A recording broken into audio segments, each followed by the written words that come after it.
in my own I style. try to get it right. It's kind of bright. The second screen. I could not figure out why. You're hearing my voice. It is Hollywood One. We are comics today. All about superheroes. And you follow. have to do these all traditional too, right? There's no digital aspect to this. Follow me.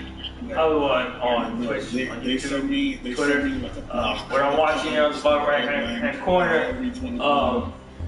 We have Undie Comic Cast, which you can follow on Facebook and YouTube. It is my motherfucking brother from another mother, Kenny Calderon, is actually on live right now. You can follow him on Wild Eats Studios at Instagram or YouTube.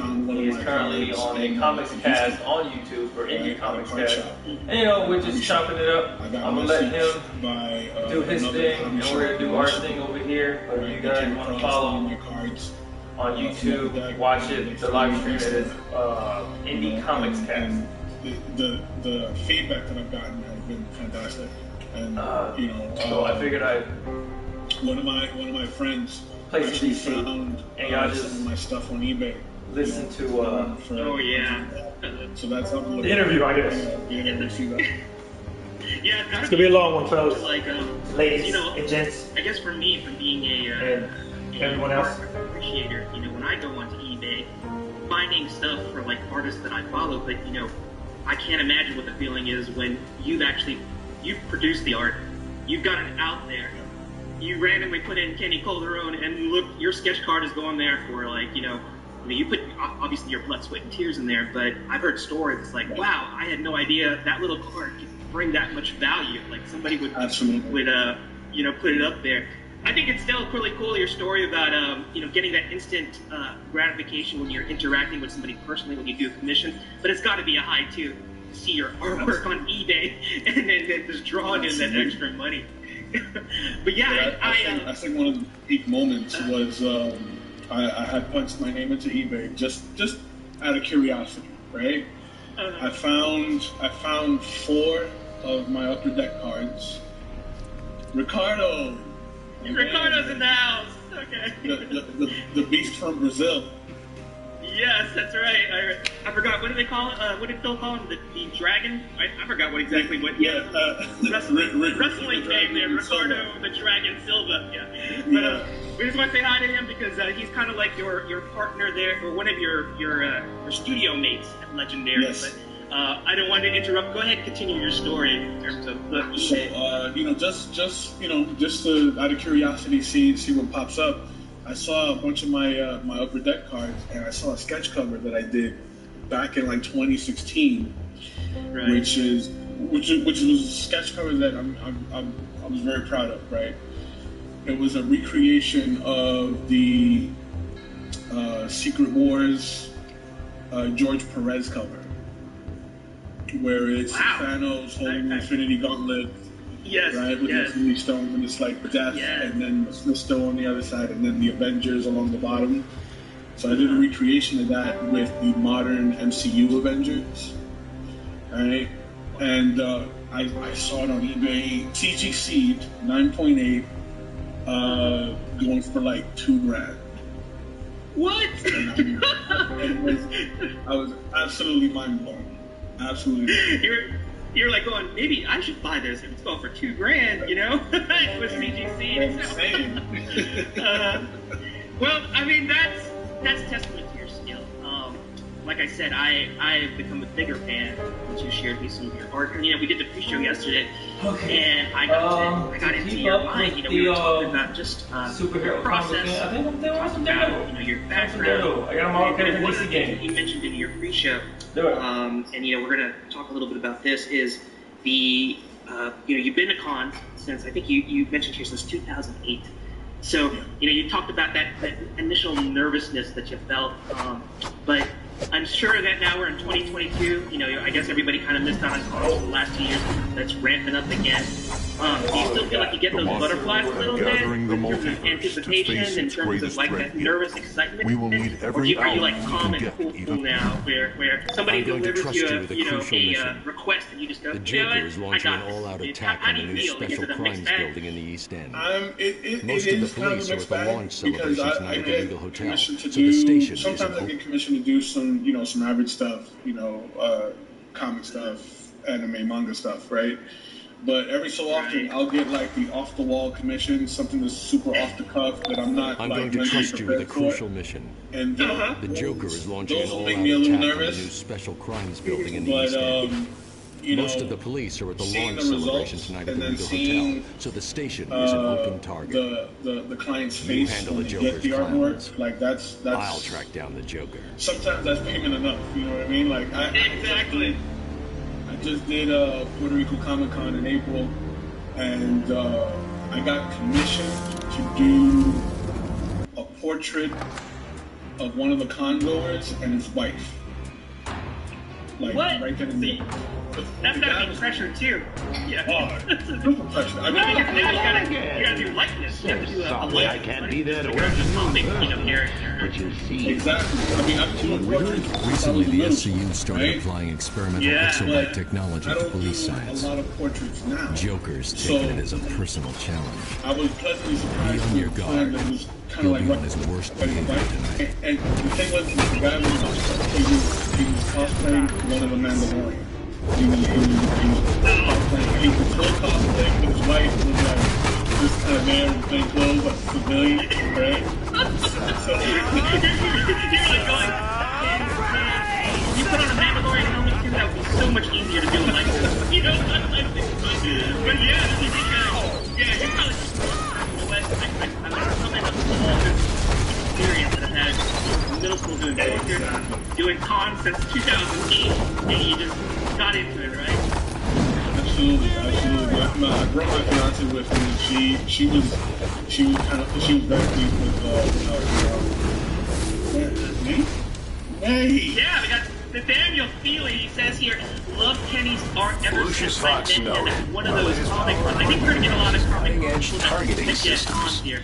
A while back, been commissioning Call My Heart, commissioning Call My from him ever.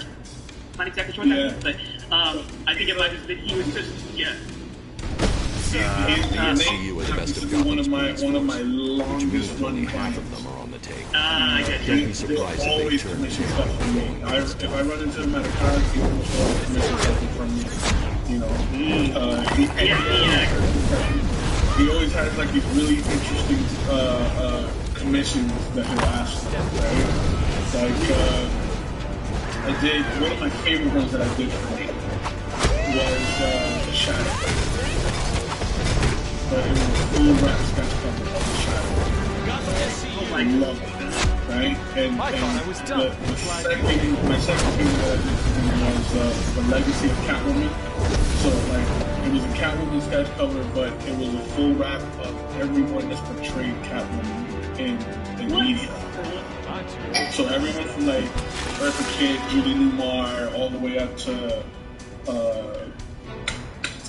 Joker's goons are all over the place. Holy crap, it's Kenny, damn it. No. Yeah, we got you. The girl from Gotham and speaking out of her name, she was all over them. Hathaway?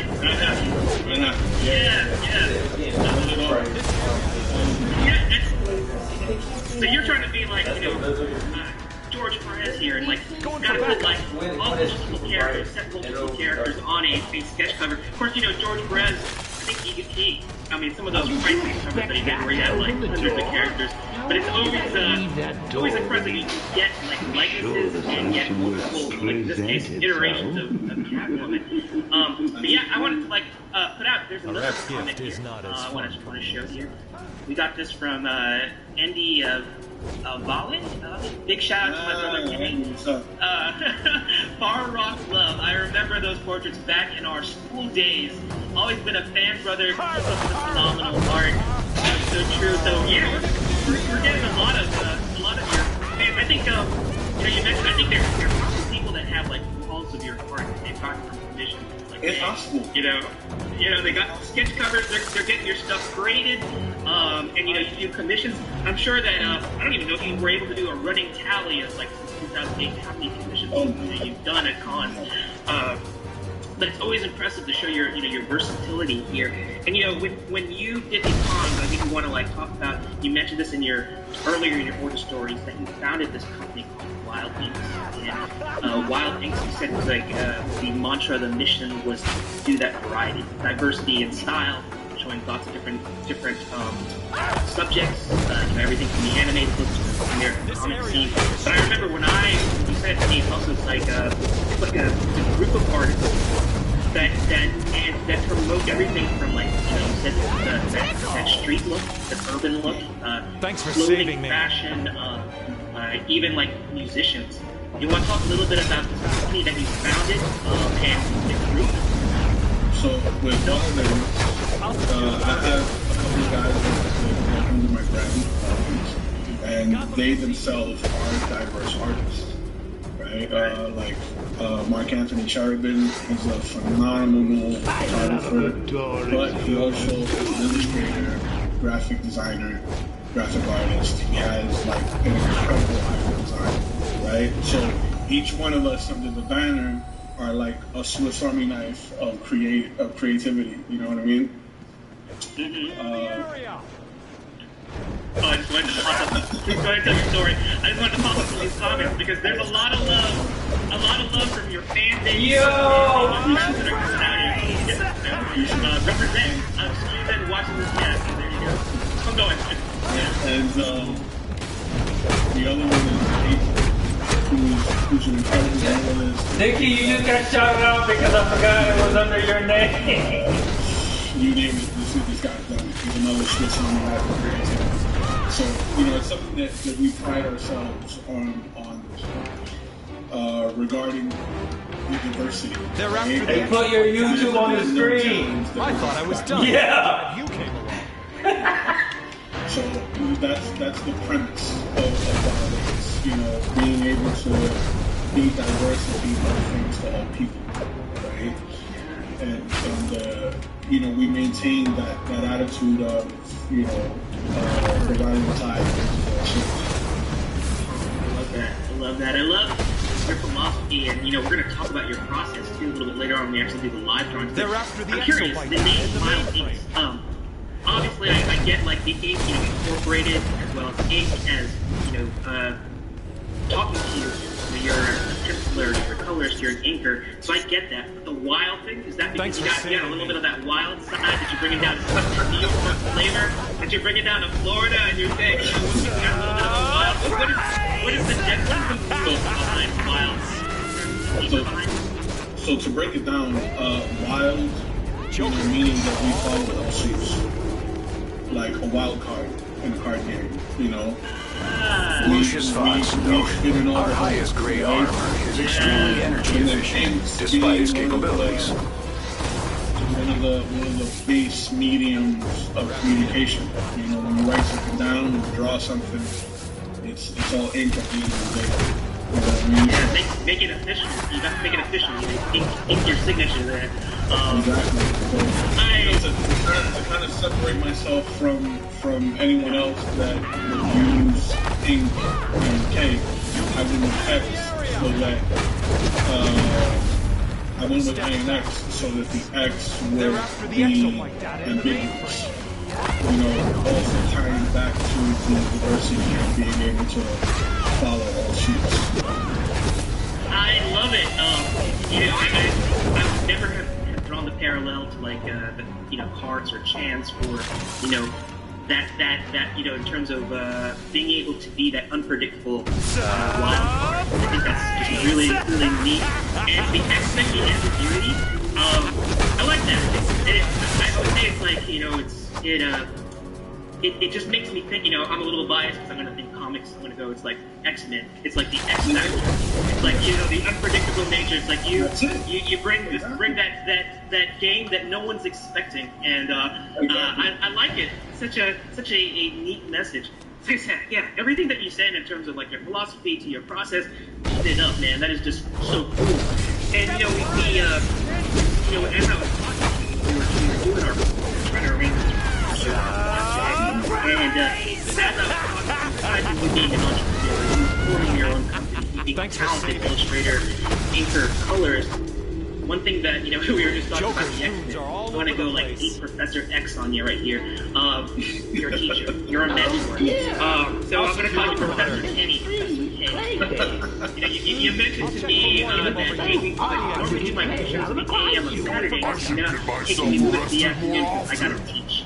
And, I was like, they got my mind thinking, like, what exactly is he teaching? Is he teaching some sort of martial arts, or is he like, something like that? But then, it was art related. You're a mentor, you're a teacher, and that's what you talk a little bit about that during our show yesterday. Let's talk about Kenny as Professor K as a teacher. So, let's hear a little bit from you. What exactly are you teaching? So I teach professional, for kids and adults, right? Currently I'm teaching at the art shop in the city of Doral, and I've been there about 4 years, and I love it,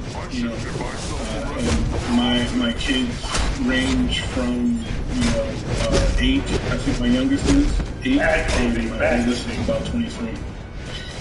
So, and they're very diverse, in skill levels, and, my classes are very free-form. So, I cater how I teach to the individual, right? I go to where they are skill-wise, and then we progress upward. So, like, how big is a class per se, like, on a day? Is it like a... It's like 16 kids. 16 kids, so... You're tailoring a session like yesterday.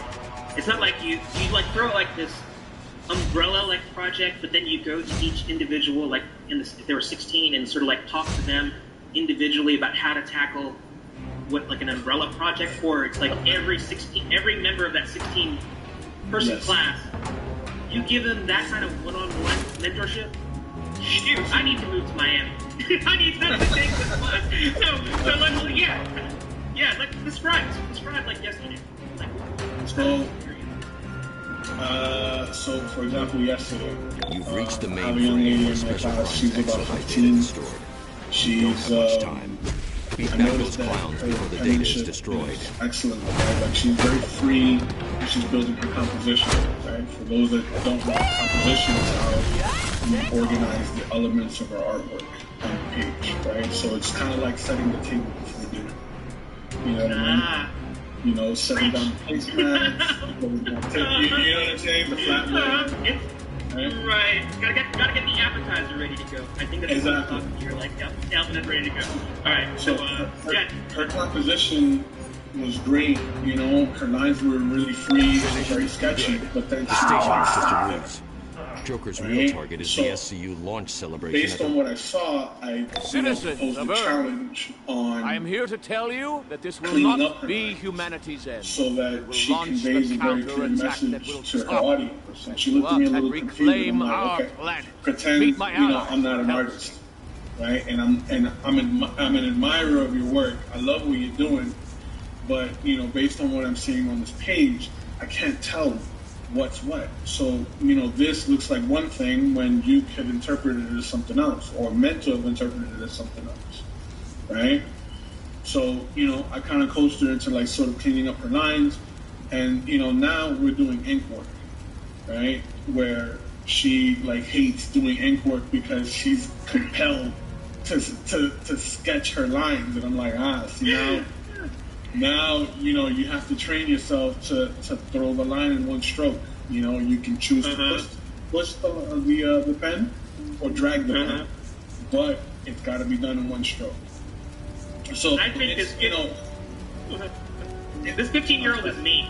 I think I'm just saying that I'm listening to you, and G is just like me in terms of that. Yeah, I'm listening because I'm actually learning from this right now. So now you're teaching her to like think of the stroke, to be deliberate. Correct. Right? Like, correct. Yeah. It's got to be deliberate, and it's got to be done in confidence, right?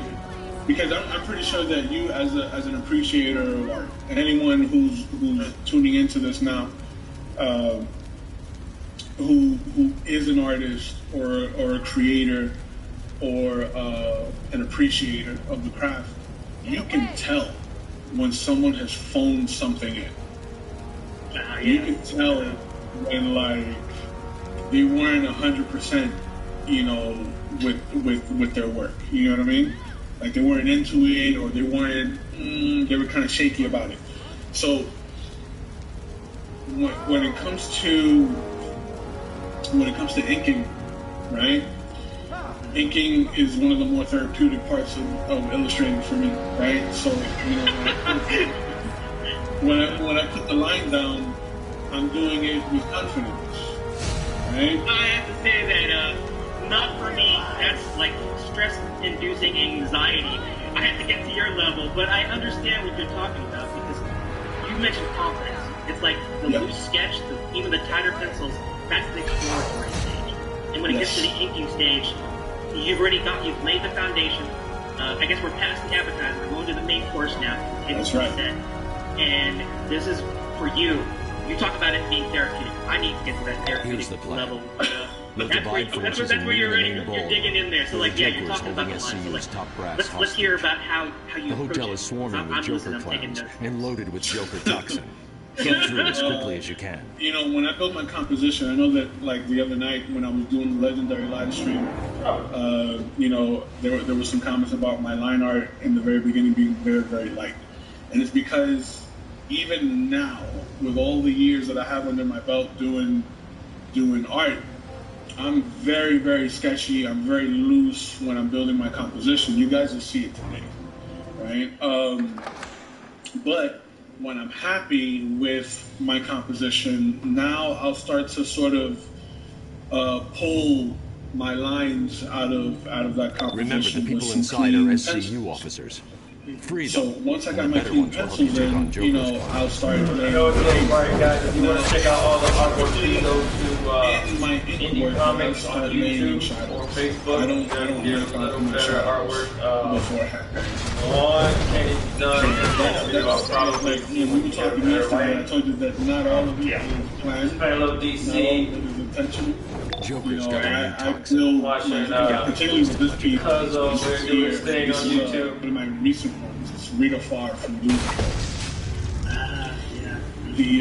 The shadows and how I wanted to make her suit look like patent leather and shiny, right? Right. All that was Well, I think we're going to look at this. This is learning more of the process. We're going to get to see that when we get to live drawing. Of course, I don't think we're going to throw down some colors or anything like that, but I like what you're going to do because you're going to review traditional work.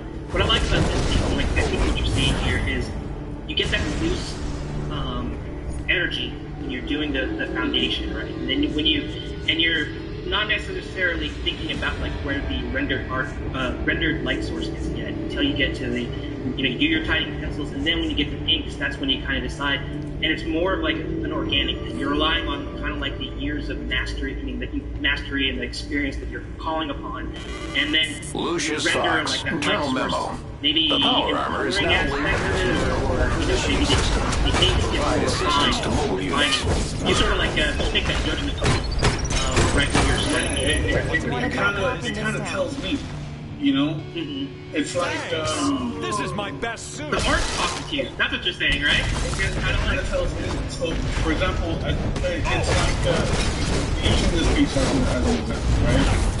I don't map out my shadows beforehand. So when I'm inking, I start to like map out my shadows. Where's our backup? Right? So once I got my shadows in, based on how those shadows are laid into the piece, now I know how to color. Now I know how to approach it color-wise. We need to clear the You know what area. I mean? I like that approach. Yeah, so you know, not all of it is intentional. At the end of the day, you want your artwork to be honest, right, and to be genuine to you as an individual, you as a creator, so on and so forth, right? It's got to feel like a piece of you in it, right? So it'll be obvious if you're intentionally trying to mimic someone else. You know what I'm saying?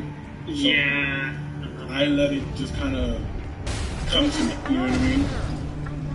I have to say though, but you know, at the end of the day, we're all in the conflict. Yeah, I was gonna say that the diversity of style that you're you, like I said, it's all Kenny. You know, you look at these things, and it's nice to hear that process. That everything that you do, I think, has potential. There's a plan behind it, but you also talk about it as an organic process, and also let seep in and let the art talk to you. Because that's another thing that you mentioned to me, is that you also approach things not only methodically, but it's organic. Lucius Fox note: our power armor employs one of the world's most advanced heads-up displays. Whether it's pin-up, whether it's sequential, your art has to stay simple. And you know, it was interesting listening to you talk, because that even the art speaks to you. You know, as you're drawing it, you know, you don't necessarily have it all mapped out, but you're kind of like letting the lines, as they get formulated, you're seeing like, hey, you know, it's telling me that I should kind of do this.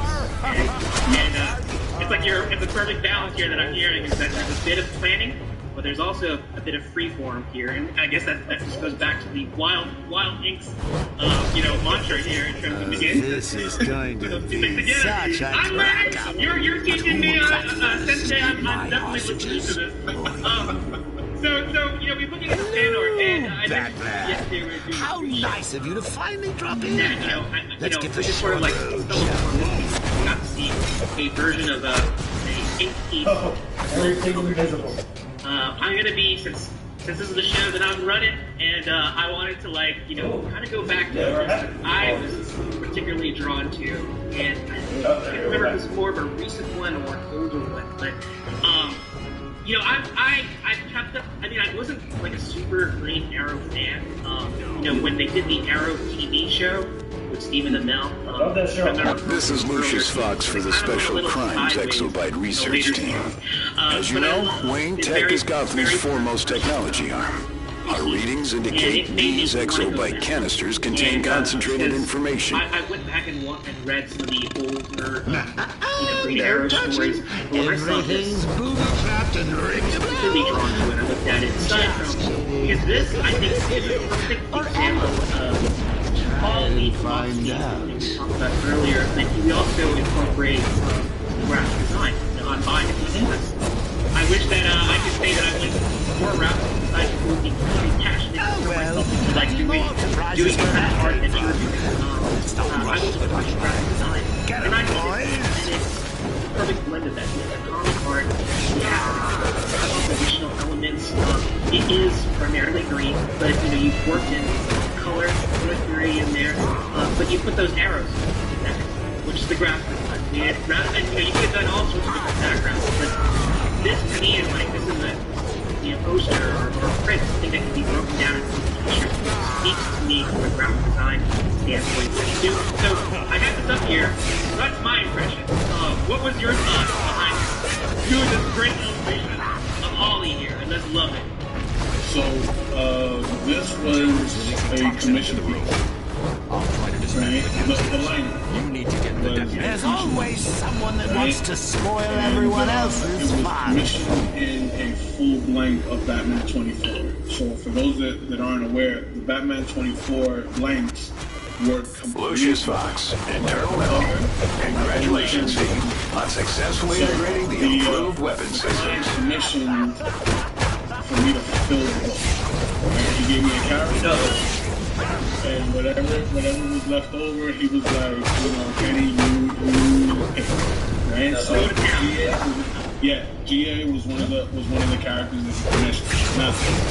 So really good candidate.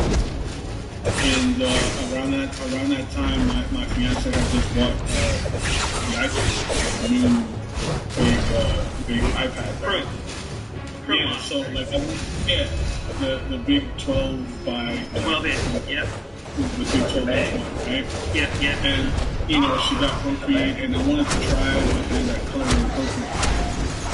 So I colored this using Procreate, and but it felt like there was too much real estate behind it. Yeah. Right? So I thought about what would fit, sort of like make the sure flow Gordon gets out of of this here piece, considering that, he's very portrait. Thanks. And whether Batman admits it or not, he's lucky to have someone like you watching his back. Diagonal. I've got to get back to the station and see about cleaning up this mess. And the arrows I did on the fly. Let me tell you a story. I wanted to use the different green values. But as the bat carries him out of the journey in that backdrop, the so that it's not overbearing, right? Like it's not too much green. Terrible agony. The bat asked why. I tried to save you, and now we'll both die. It is. Scorpion says. And I have to say too, listening to your story, you come from New York. You said some of your earliest inspirations was like graffiti stuff, and it's almost like the popularity of like Miles Morales and Into the Spider-Verse and him being a street artist himself. I can almost kind of see this as like, it's not a wall right there, but it has that graffiti. It's like you're pulling just pulling in on your experience, the things that you really enjoyed in your youth and drew you into art. And here it is. It's manifesting in this capacity. And this is what you were mentioning about building a good composition. I look at this, and I'm a big fan of like the worm's eye point of view. I think it adds a bit of dynamic quality. And you're not going a super extreme worm's eye view, but it's only a matter of time before we track down his toxin source. When we do, Joker's game is over. It's a pinup. It's a portrait. I'll be in touch but soon. You added Batman that bit of dynamic quality. Oracle to it, here. Which in makes case it you very haven't heard, to me. Brother Blood is inches away from raising the interdimensional demon Trigon right here in Metropolis. Talk to Cyborg for more first-hand information, and I'll be back in touch. It's very difficult too, because when you color this, you said this is your first time using Procreate. Color theory is a very hard thing to do, and when you're doing something that's fairly monochromatic, you run the risk of it just in case you haven't looking heard, like a big blob. Brother Blood is inches away from raising the interdimensional demon Trigon right here in Metropolis. And I'm glad that Talk to you're able to share Cyborg it. for more first-hand I want to learn a little bit more I'll be about back this. in touch. This is my little, my bias here. to look at that. But before we talk a little, we're going to be getting ready to go into some live drawing. I just wanted to maybe give you an opportunity of this art. You gave me 33 pieces of fan art. Is there any other piece that you want to kind of I know you said you had a story to go along with every one of these. If you could pick one, which one would you like to dig a little deeper into? Which one would you like to say? You want me to flash through them and refresh your memory, and you can just sort of tell me when to stop? We can kind of do that. I mean, I can pick. Okay, yeah, pick one. Which one? You know what? The Mr. Freeze. Mr. Freeze. Let me see if I can go back. I passed out this one. Yeah. Oh, okay. I'm gonna let you tell me about this because I got my own thing on this. I really like it, but yeah, go ahead and tell me a little bit about this. The Mr. Freeze was part of that Batman 24 commission. Right? It's one of the pieces that's in the book. Right? And I didn't want to depict the character in a villainous way, because at the end of the day, Mr. Freeze, his intentions are valid, right? For why he is the way he is, but he's one of those really well written villains, right? He's very emotional, very tragic, right? So that's what I was gonna say. Tragic. That's a good way to define him. Yeah. So I wanted to depict him in a very emotional way, and it's the only piece in this commission that was done in this manner. I wanted to depict him in a very emotional way, right? I wanted for it to feel intimate, right? So I went with very minimal color, you know, so that it feels cold, right? Like the temperature of the art feels cold. I went with a lot of cool grays with just the splash of red. And I used a lot of negative space, right? So that, you know, the blacks sort of pull you in, you know, but like you're sort of enthralled by the space between his face and the snow globe. You know what I mean? Like you're kind of like caught right there, you know. So this piece, was one of my favorites out of all those, out of all the 24 some odd pieces that I did in that book.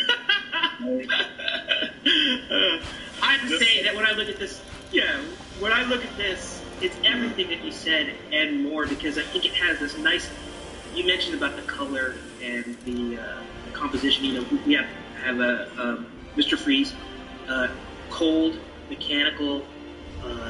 You know, we see this, I guess, juxtaposition or this comparison. Mm-hmm. You know, you have these really, aside from the diagonal that we have with his arm, which is outstretched out of there, but it's a combination of that coldness, and then you have, even though it's a snow globe, you have the figurine that's in the snow globe.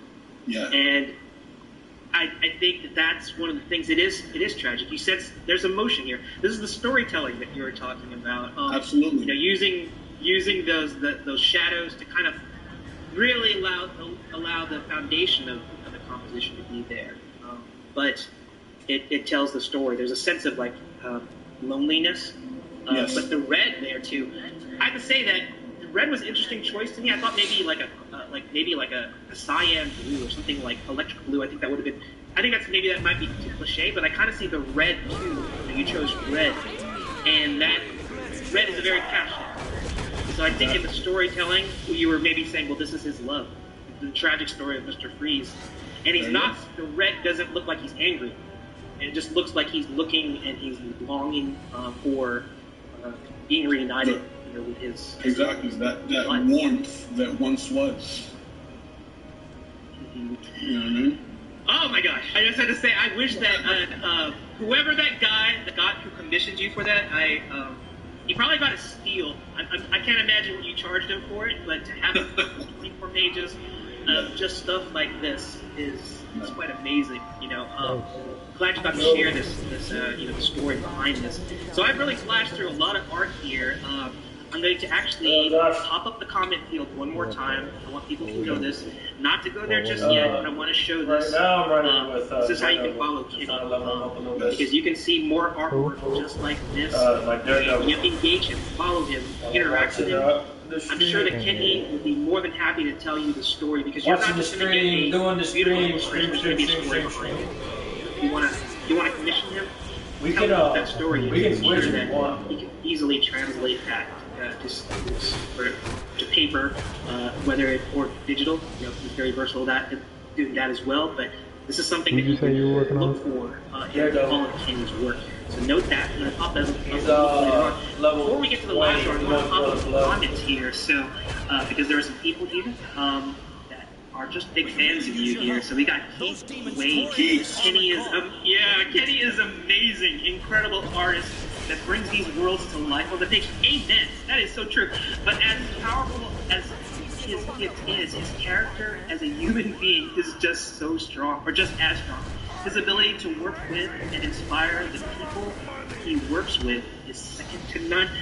I tell you, there's nothing but love on this show for you, Kenny.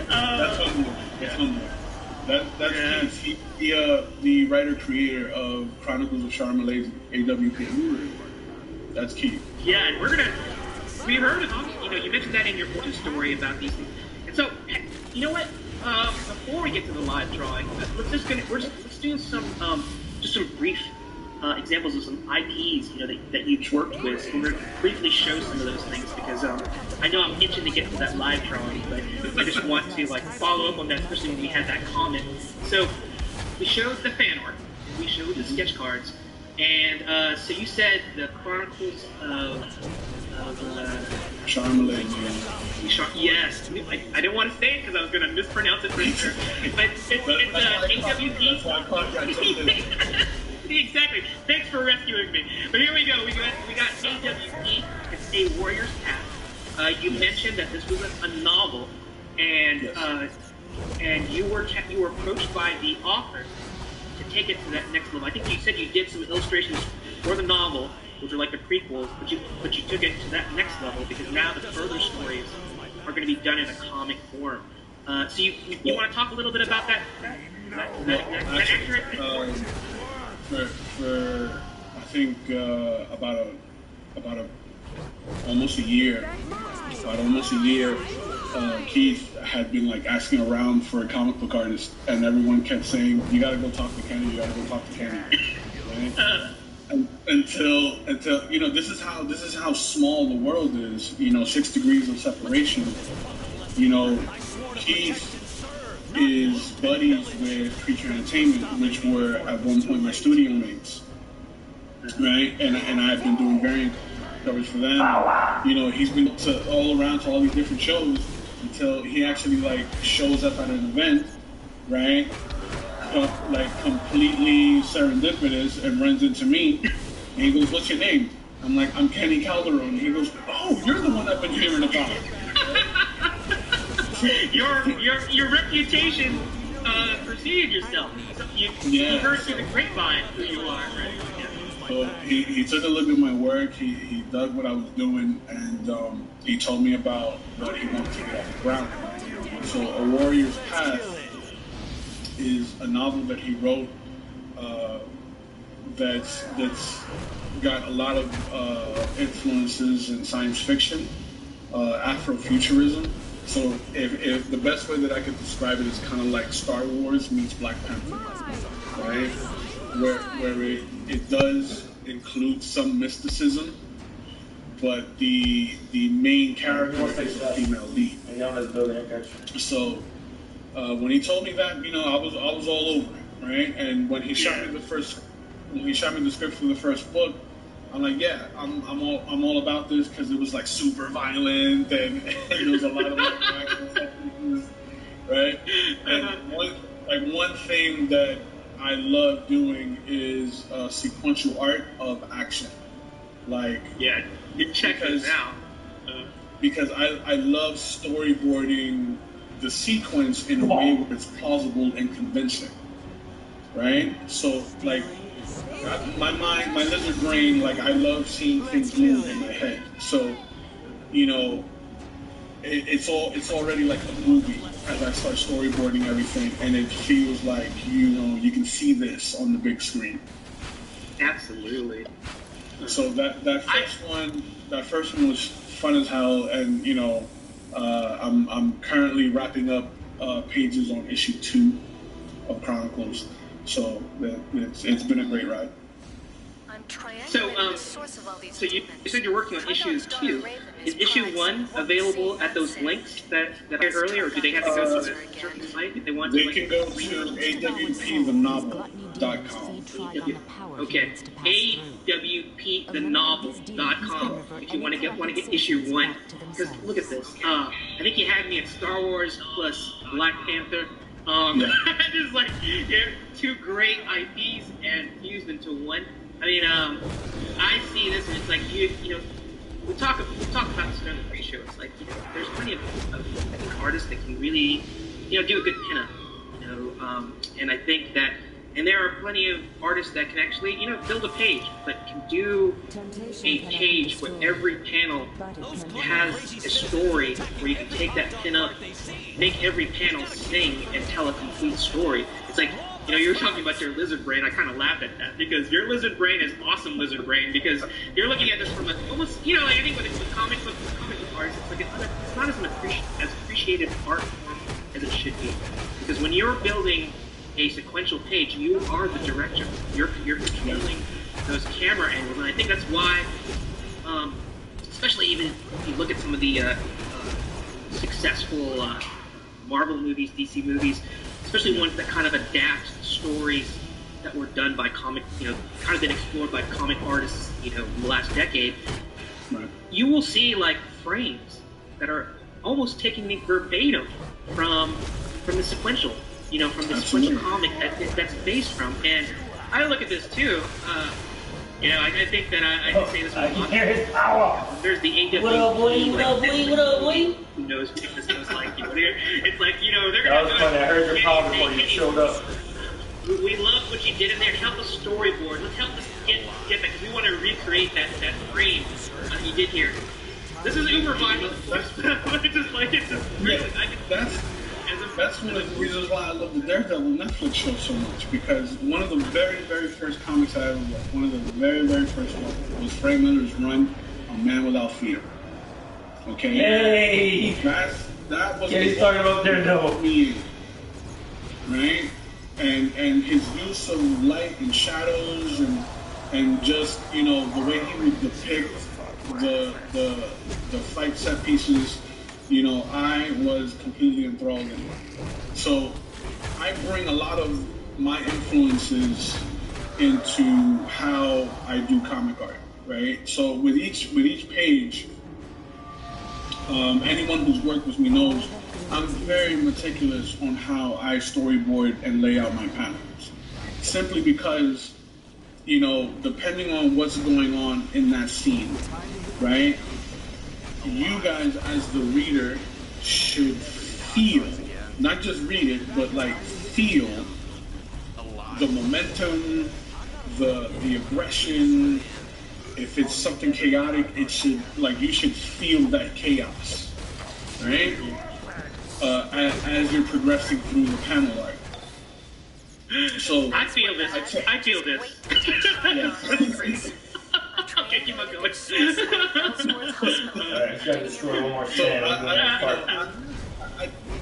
I draw influence from some of my favorite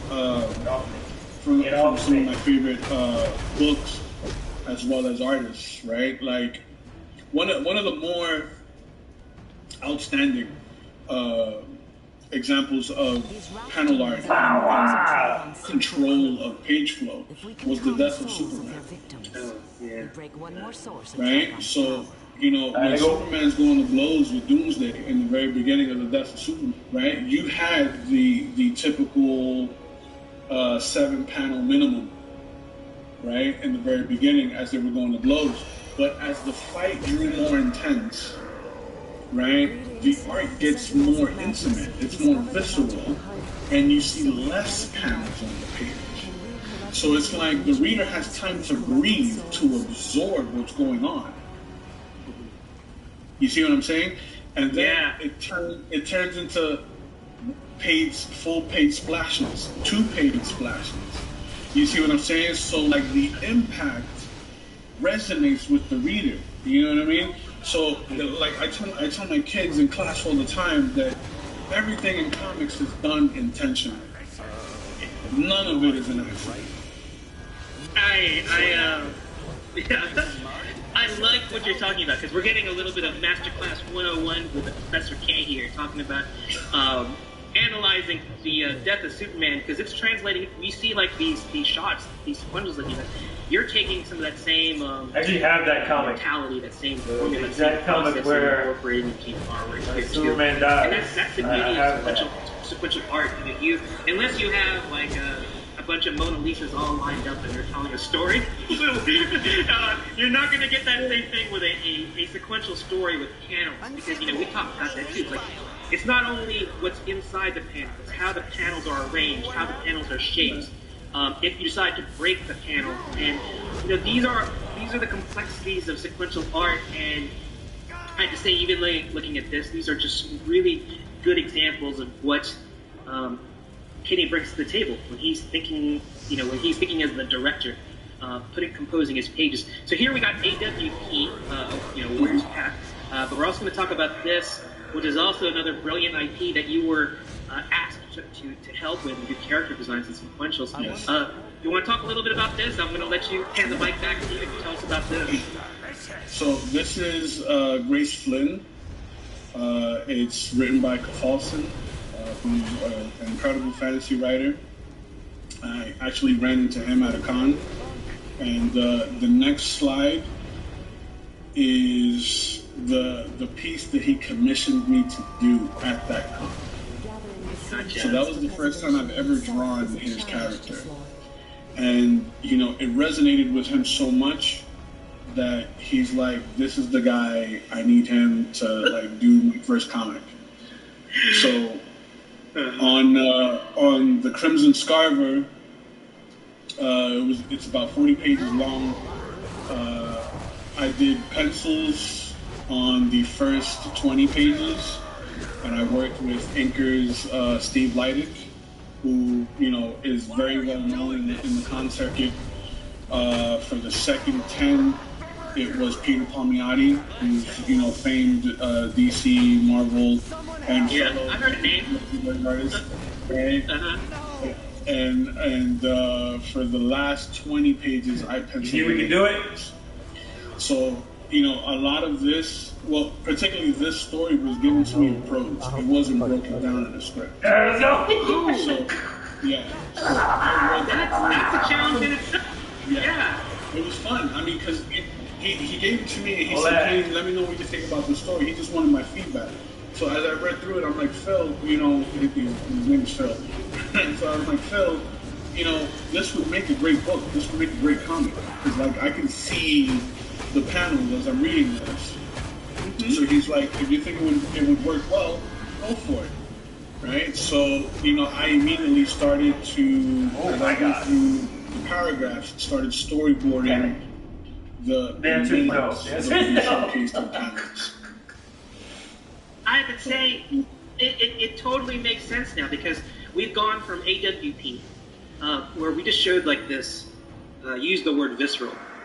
Yeah. This whiz bang, like brawling, you know, super energetic, panel work. And then you mentioned this was prose, and I have to say, I'm looking at this. It shows like another style of Kenny here, is that it's storytelling the quiet moments. You know, as she's dressing up, and I like how I don't know whose idea was this. An idea that you came up with too, is to be lettering this way? These are not. It can easily be like a. Oh, it was okay. Well, credit to both of you working together here, because like looking at it, it's like you could do the word bubbles, or you could kind of like the thought bubbles, or maybe like have some sort of quiet where she's like talking to herself. But this adds the lettering itself here is added to the storytelling. And now that you mentioned it was derived from prose. That goes to you, you know, being able to take that, translate that into a sequential page. And I like this. You know, I see this preparation, and I'm like, you know, when she's getting dressed here. Often this is kind of used like I'm going to use like a sci-fi, or maybe like a medieval, like knight who's getting ready for battle, and you see them like putting on their wrist gauntlets, or they're putting on their gun belt or something like that. This is kind of like that same thing, but it's, you know, every panel has, but every panel, I mean, in this particular setting, you know, you're doing that same thing, the preparation. And then I like how you've even incorporated aspects of the background, you know, tell the story of like her chambers, you know. You know, she is, I think you mentioned to me, she's supposed to be like this kind of character. She's supposed to be the most dangerous female pirate. She's the most dangerous woman alive. Right? Yeah, in that time period. In this, these are the first, I want to say maybe 4 or 5 pages of the comic. So it serves as an introduction to those that haven't read or aren't familiar with Grace, right? So, you know, it's a steady build-up of, you know, her putting on the boot, you know, putting on her vest, etc., right? So that, you know, we get the big reveal with her standing in front of the mirror putting on her hat, right? And then her first mate, Seaton, comes into the room to hand her a note that came for her, right? She seems very displeased with what the contents are. She lights it on fire and drops it in her chamber pot, right? So as she walks out of the room, we get that steady zoom in of a symbol that's on the letter. And the symbol pertains to that of her arch nemesis, Marius Neptune. Ooh, here we go. So, that is it, like, intriguing enough. So, like, this particular, is this issue completed? Can people go buy this, or is this still in the works? Like this? Well, it came out 2018, 2019. Oh, it's been out for a while. Okay. It's been out for a while. So, there's talks. There's been talks between me and Kafalson regarding doing a reprint run, right? Because these are completely sold out. So we're gonna do like a sort of an anniversary drop where it'll be the original 40 plus some additional content, an added story, and maybe 10 pages of additional comic art. You know, sort of capping this story and then introing a new story. I'm intrigued. I like this. Just, you know, the symbol. Well, we have the symbolism of her lighting it on fire and actually putting it in a chamber pot. So you're like, for those of you who don't know what a chamber pot, look it up. So she doesn't think too highly about that, about this message, but the symbolism here, well, actually, the literal symbolism. You have her. This is going to be her, I guess, her nemesis. This is a symbol of that. So, yeah, gotta check that out. And, you know, I love this particular battle scene. Because, yeah, we just went through that whole establishing sequence pages, just showing her character in chambers, and then a quiet moment. Oh, good, we gotta go inside. You're telling a story that's not action based. But then we have the show. You can look forward to this, these kind of battles. Very cool. This leads up into a huge action set piece where like her and Nereus raid the Tower of London. And like I'm kind of proud of that sequence because, you know, again, so it's pretty cool. Okay, so that means you gotta buy the issue. Yeah, you gotta. I gotta try to get you some behind the scenes stuff on that. No, okay. But this shot, this is one of my favorite shots of all the art that I've done for Kafalson regarding Grace Flynn. This piece right here is by far one of my favorites. Right, and it's her battling a group of bandits outside of her ship, the Locathea. So you know, the thing is that her scarf is sentient, right? Because I mentioned that in the world of Grace Flynn, there's mysticism and there's steampunk elements. So in the books, there are vampires, werewolves, zombies, witch doctors, etc. The scarf has a symbiotic relationship with Grace, right? Oh wow! So the scarf reacts to blood being spilled. So as Grace battles an opponent, right, if she manages to cut the opponent, the scarf will soak up the blood, will act on it, soak it up, and for as long as the scarf is wet with the opponent's blood, Grace retains their skill set. That's so cool. I was like thinking, it's like next level. It's like I was thinking, oh, it's kind of like Doctor Strange's cloak or Spawn's cape, but no, this scarf. Those have nothing on this scarf. This scarf. That's why I depicted the scarf like actually fighting with her in the shot. Right. Well, there's a purpose for it actually even being red. Because it's so good. I mean, there's a. I like the lore that you and the author have come up with this to be able to like to represent what was done in the by the author to symbolize it. Because I think when you look at it, I was just so taken by the composition. I thought.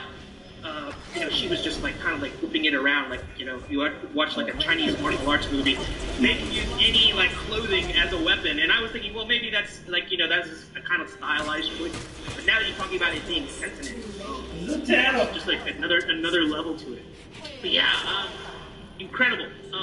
Again, this is an example of you penciled, inked, and colored this piece too, right? This is all because I think you mentioned how you had throughout the pages, you kind of had like a lots of different talent in ink things, and then of course when it got to the last few pages, you ended up doing all the inking as well, right? So just really cool stuff. And And yeah, gotta check this out. Look forward to like maybe that anniversary edition that could potentially come out. So gotta like and follow Kenny so you can know when this particular remaster is. Okay, I've been like so enthralled in here, and I know we need to get to some drawing. So I want to save. You work with another Phil. Yeah. That Phil, in fact, Phil is actually in the comic field. He's on right now. This is Philip Russell. Yeah, he's a journey. And I'm at a convention and can't hear you guys, but Kenny rocks. I couldn't agree more. You know what? I'm going to Thanks everybody for watching. We're playing a little DC yellow superhero thing going on right now. We have Mr. Kenny Calderon. You probably saw him a couple weeks ago. Save that for after we do some live drawings. You can follow Wild Inks Studios on YouTube, if you're in our on audience, Facebook, on Instagram. We have this. He is on currently on YouTube Joe Tolliver. He's in Korea serving our country. Undie Comic Said hello everyone. Cast, where he was listening interview. to like our banter back and forth. And we're playing a little DC. Show this. He says that's how you do it, and I'm assuming he's referring to everything. Anything that Kenny has done, that's how you do it. You got to do it that way. You got to be methodical. You got to be deliberate. You got to be intentional with and hope he comes back soon. You know.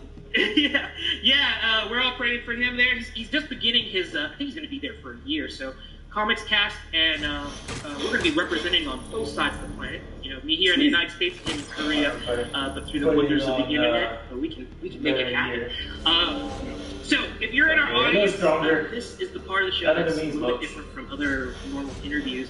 We're going to be doing the draw and talk. We did the talk part. We're going to be doing the draw part right now.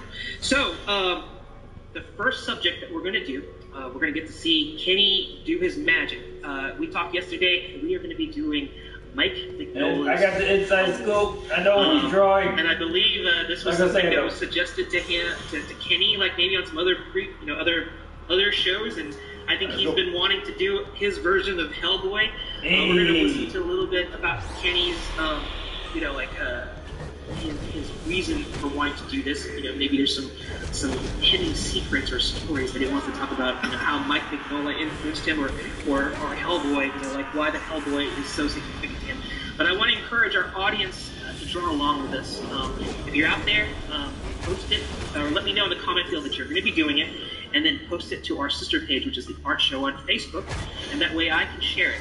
We're going to start the clock at, let's say, we're going to be doing, let's start at 15 minutes, and I'm going to solo out Kenny's art cam. We're going to switch his face cam to his art cam, and that way you can see the magic happen, and we'll start out first with, like, have Kenny talk about the process, his process, because he does have this really light stroke, light touch he does with the blue line before he gets to it. So I'm going to let him talk about that.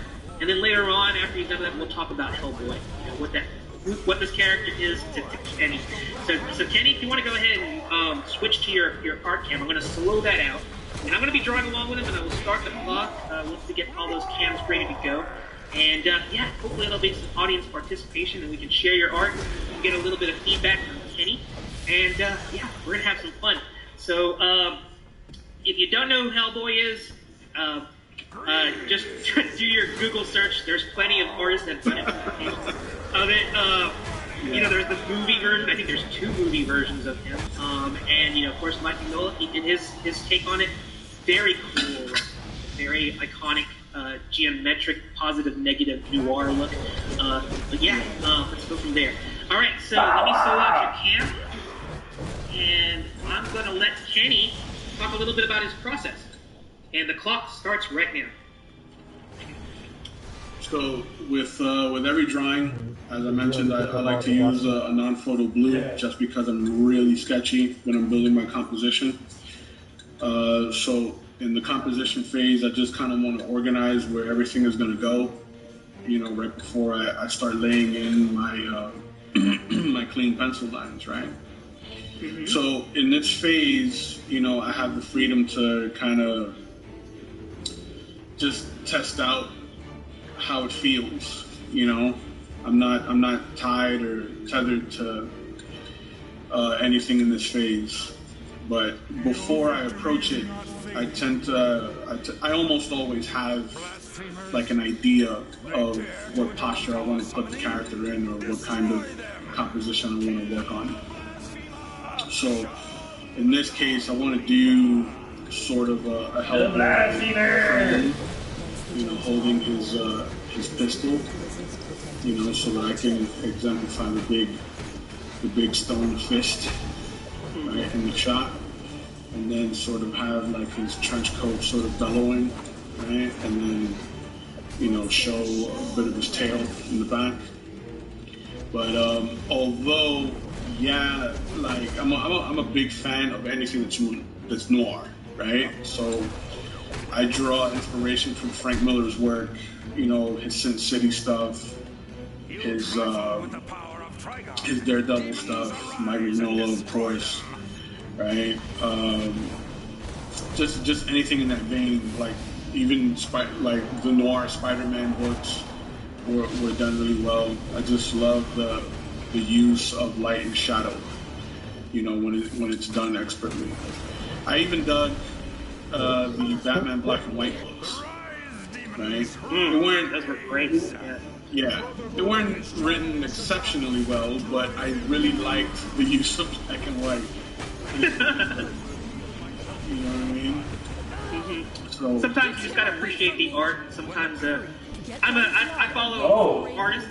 So, way different. It's been a while since I played. Yo, when did she get that look? But you know, it's something for like seeing your favorite artist interpret it, right? True. That's crazy. I like it. I've always been fascinated with it. So that was one of the reasons behind Grace Flynn being in black and white. It's meant to sort of capture that pulp comic vibe, you know, and you know, not distract the reader so much with colors and lighting effects and all, you know. It sort of keeps it very organic when it's done in black and white.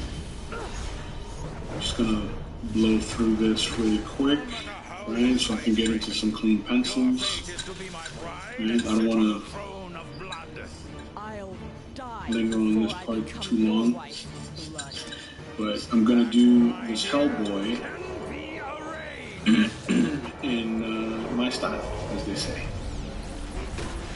Yeah, I have to resist, like with all my games, I have to resist the urge to look up and see what you're doing. I had to watch what they do after the show. I only get to see the final product, like live. I mean, like showcasing everywhere. But I can just, I'm gonna have to just listen, and I can hear your strokes being laid down, and it's just making me like see what you're doing. All right, so we heard a little bit of your process. You know, we talked a little bit about not only do you do the loose blue lines, but you know, once you start putting those more solid pencils. I don't know if you're going to get to the inking stage yet, but I mean, you know. Yeah, we're just playing it by ear. We're gonna let it happen organically. But let's shift the subject a little bit about Hellboy in particular, like why you picked him. You know, you did mention that you're a fan of that noir one, and I assume that you're a fan of Mignola. So like, what was there anything in particular that kind of drew you to it? Like, you want to share anything about, like, was it just, you know? Just tell me exactly what made you want to do it. It was really just his art style, you know, and the way he uses light and shadow. You know, because I don't have to say, you know, as a comic fan, you know, you're drawn to comics by the pictures. You know, the writing is what keeps you. Right. You know what I mean? So. It just looked so obscure and so not the norm that it kind of drew me in. So, you know, I picked it up and I saw that it was, you know, it's this character that's meant to, you know, bring about the end of the world and so forth. But, you know, he doesn't know that. It's like Goku from Dragon Ball. No. Or, you know, like another Superman story, you know what I'm saying? You know, he's meant to be a harbinger of death, but, you know, he's fighting for the side of good. You know what I mean? So that even though that was kind of tropey, like I still dug the fact that he did it with a character like this, you know, and how he's very childlike, you know, despite, you know, being up against like some nightmare fuel. Well, you know, I have to agree with you. Yeah, it may seem a little tropey, but you mentioned Superman, you know, like he could be the savior or bring about Armageddon. But to make it in the form of, you know, Superman doesn't look devilish. True. except when his eyes turn like, it's one of those things that when he gets, what they've been doing the modern versions of him, when his eyes light up, it definitely looks sinister. But, you know, it's sort of like, don't piss off Superman. But it makes you realize that, yeah, he could easily be a harbinger of doom himself. And with Hellboy, just his name, Hellboy, you know, it definitely makes you think of things. And he's a good guy. So, you know, you're like, oh, well, what does he bring to the table? And then the brilliance is, like, you could, there's been things where you have, like demon-like characters who end up being a force for good. But then Mike Mignola goes, you know what? I'm going to give him a stone, you know, hand, or, you know, like, and that adds like another level to it. So it doesn't become trophy. That's a pretty good trade-off. It becomes a new character. So I think that's just really neat how he's able to do that. So have you you know, we're talking about how successful this has been, and you know and I mentioned how there's been like 2 movie versions that have come out. Are you drawn to like any particular movie interpretation of Hellboy? Do you like? I really like. Yeah, I love the Ron Perlman. Ron Perlman as Hellboy. Like, there's no other Hellboy for me. Right. Yeah. You know, I have to agree with you, and I actually haven't even watched the David Harbour version. I heard it got so much negative press that I actually I didn't even really want to watch it. So have you seen it? No, so you haven't seen it either. Okay, so you're a purist. You want to go keep it with Ron Perlman, right? Because even though I know that those first 2 films were 2 different directors, but you know, I love them both. I mean, Guillermo del Toro is an incredible director. Yeah. You know, I loved what he did with Hellboy. I would have been completely on board with him doing another Hellboy. I loved what he did with the second Blade movie. You know, and did you watch Pan's Labyrinth? Pan's Labyrinth. Oh, hell yeah! Like that was that was a love letter to just art. You know, art on film. Of course. You know, I think absolutely. that a lot of people didn't quite get it, but to me it was like, it was almost, not to say it was a vanity, that a lot of people just didn't see that coming, you know, from Guillermo del Toro. And I'm glad that he did it, because it was so different, and the effects were just brilliant. Oh, absolutely spot on. Absolutely spot on. Like my fiance, Melissa, shout out to her. She loves watching foreign movies. So, you know, it was during that whole pandemic where she really got into watching a lot of foreign film. So she watched Pan's Labyrinth. I hear it's really, really good. And I heard about it, but I completely spaced in realizing that it was done by Guillermo. So when I saw that Guillermo del Toro was directing, I was like, you know what? Let's fire that up and see what we got. All right, and then blown away. Absolutely blown away. Yeah, I had this. You were like going, hell yeah, Hellboy. You know, we got Pan's Labyrinth. I think when I actually watched it in the theater, and I had no idea the whole thing was going to be in Spanish. It was going to be subtitles. And it talks about this period in World War II, right, where we have partisans that are fighting, and it wasn't what I expected, you know, because I think everybody was like thinking, oh, it's going to be like a Hellboy, or it's going to, and I thought it was just brilliant, like in terms of it being different. But I know that it didn't quite vibe with everybody, because there were people that I went to the theater with that just didn't like it because they didn't want to read all these subtitles. But if you break it down, it's like one of those dark fairy tales. Absolutely. That you don't normally see, and that's what I appreciated about it. Just to give you a heads up, we got 4 more minutes, but I let you know during our pre-show that it's up to the guest if we want to add more time. So let's see where we get to at the end of the time limit, and you just let me know if you want to spend a little bit more time on it.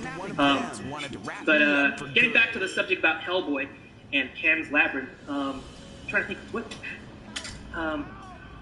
Do you have a favorite Hellboy story? Like, I know that the cool thing about Hellboy, aside from the movies, we talked about this during the pre-show as well, is that Mike Mignola, I don't think he thought that he was going to be as successful as it is. I mean, we got 2 A-list actors that have done movies for it.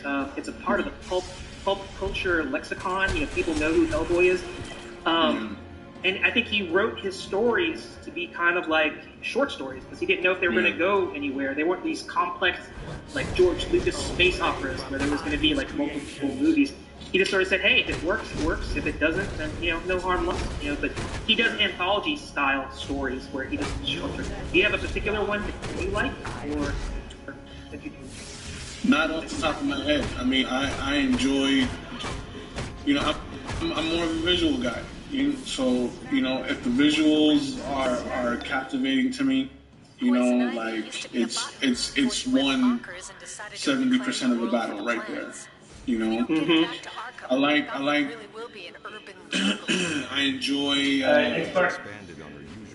I enjoy seeing the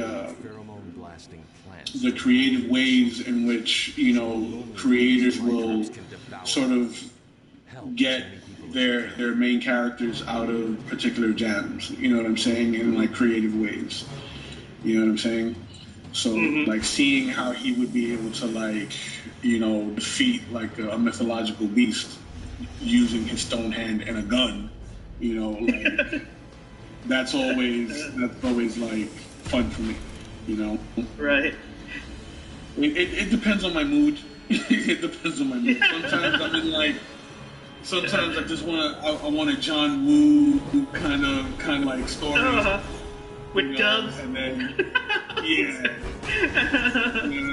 That's a name I haven't heard around. John Woo, yeah. Then there's other times where like I want something with a little more like I want a little more Shakespeare. Yeah, that just goes back to what we talked about, is that you embrace everything. It's a variety, and that hearing that. But yeah, I like that too. I think I don't have a particular Hellboy story that I like, but I haven't read a bad one. I like how they the writers that have worked on it, they tell I like how they can take fiction and weave it into kind of like nonfiction, especially like the World War II setting, and the whole the Nazis trying to like deal with the occult, and try and like find like it has that Indiana Jones vibe where they want to use the supernatural to win the war, and I like how Hellboy is kind of like thrown in the middle of that. He's the one who's going, fighting these crazy Nazis that are like 8 bodies with like heads that are like in like snow globes that are on top of the 8. I think that's so. It's just like it's so. Once again, thanks to everybody because you get a little bit of the historical context. DC, we got a superhero thing going on today. But, it's rooted in like because Kenny Calderon doing a live drawing. I particularly like a guest on are able to do Undie Comic Cast. They take an actual time period and he's actually drawing a something right now. into it. Can't really see it too much on the bottom screen there, but if you want to check it out, it's on Undie Comic Cast on YouTube and Facebook. While you're checking us out, me and Josh are just playing some DC. You want to add like another like 5 keep with minutes? the Want to do that? superhero thing. I don't know what I'm gonna do later. Okay. All right, you know what? Let's do 7. I want to hear your thoughts on this. I'm going to put 7 on there, and you can tell your story, and then we'll see where we are. Yeah. Go ahead, finish your thoughts. Rock with us. So be part of the conversation. Really and if you want to comment, because he took real love. You can follow him on Wild Eagle Studios at Instagram and YouTube, and events that happened in history, yes, and you know, live star on Undie Comic into Cast. the world that he created with Graceland. So, just chilling. Like you know what Frank Miller did with 300, right? His interpretation. You know, his interpretation of that, Josh helps me level up my Daredevil that whole with, you know, it's kind of like his character. Fun man has iteration of history. With 3 characters today so far. And I think that's a cool thing that comics can do. Is Avatar Sin kind of. And this is why I think it's being lost. Kind of deserve to get put down. I think they're kind of like so used to this instant gratification being tied to digital devices that they aren't really appreciating like comic books like you and I did when we grew up. Is that you can kind of like use it as a gateway. Boy, about to get some next. Write a story. Once we get this point, now you mentioned weave historical fiction in it. It makes you want to like, hey, maybe I should read a little bit about World War II, or read about the pirate, not the Pirates of the Caribbean, not the Johnny Depp movie, but you know, see about the whole East India Company, and you know about how privateering, like where pirates came from, you know, and just how that shaped our American history. And I would just it's just one of those things that I wish that that wouldn't be lost on the current generation. That encourage them to read comics that have that thought intrigue you and maybe make you think more about history if it has that root in it as well.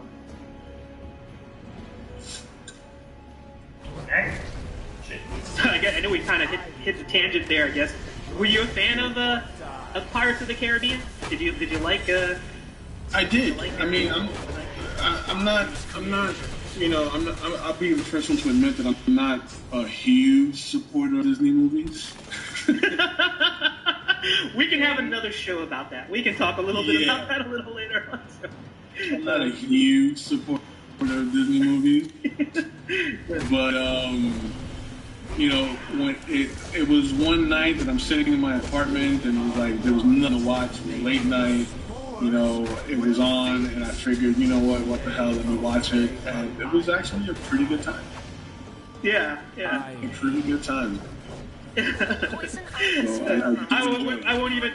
Yeah, we're not going to go into the whole court case with Johnny Depp and Amber Heard, but that was a movie unto itself in terms of indeed, absolutely. Do that.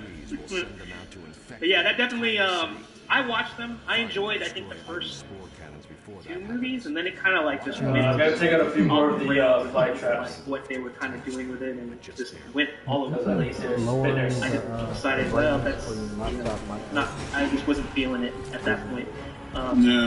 But it was fun. I will tell you that I enjoyed Guillermo del Toro movies much better in terms of like what he brought to the table. So maybe if he did if there was a Guillermo del Toro Pirates of the Caribbean movie, I'm in. Sign me up.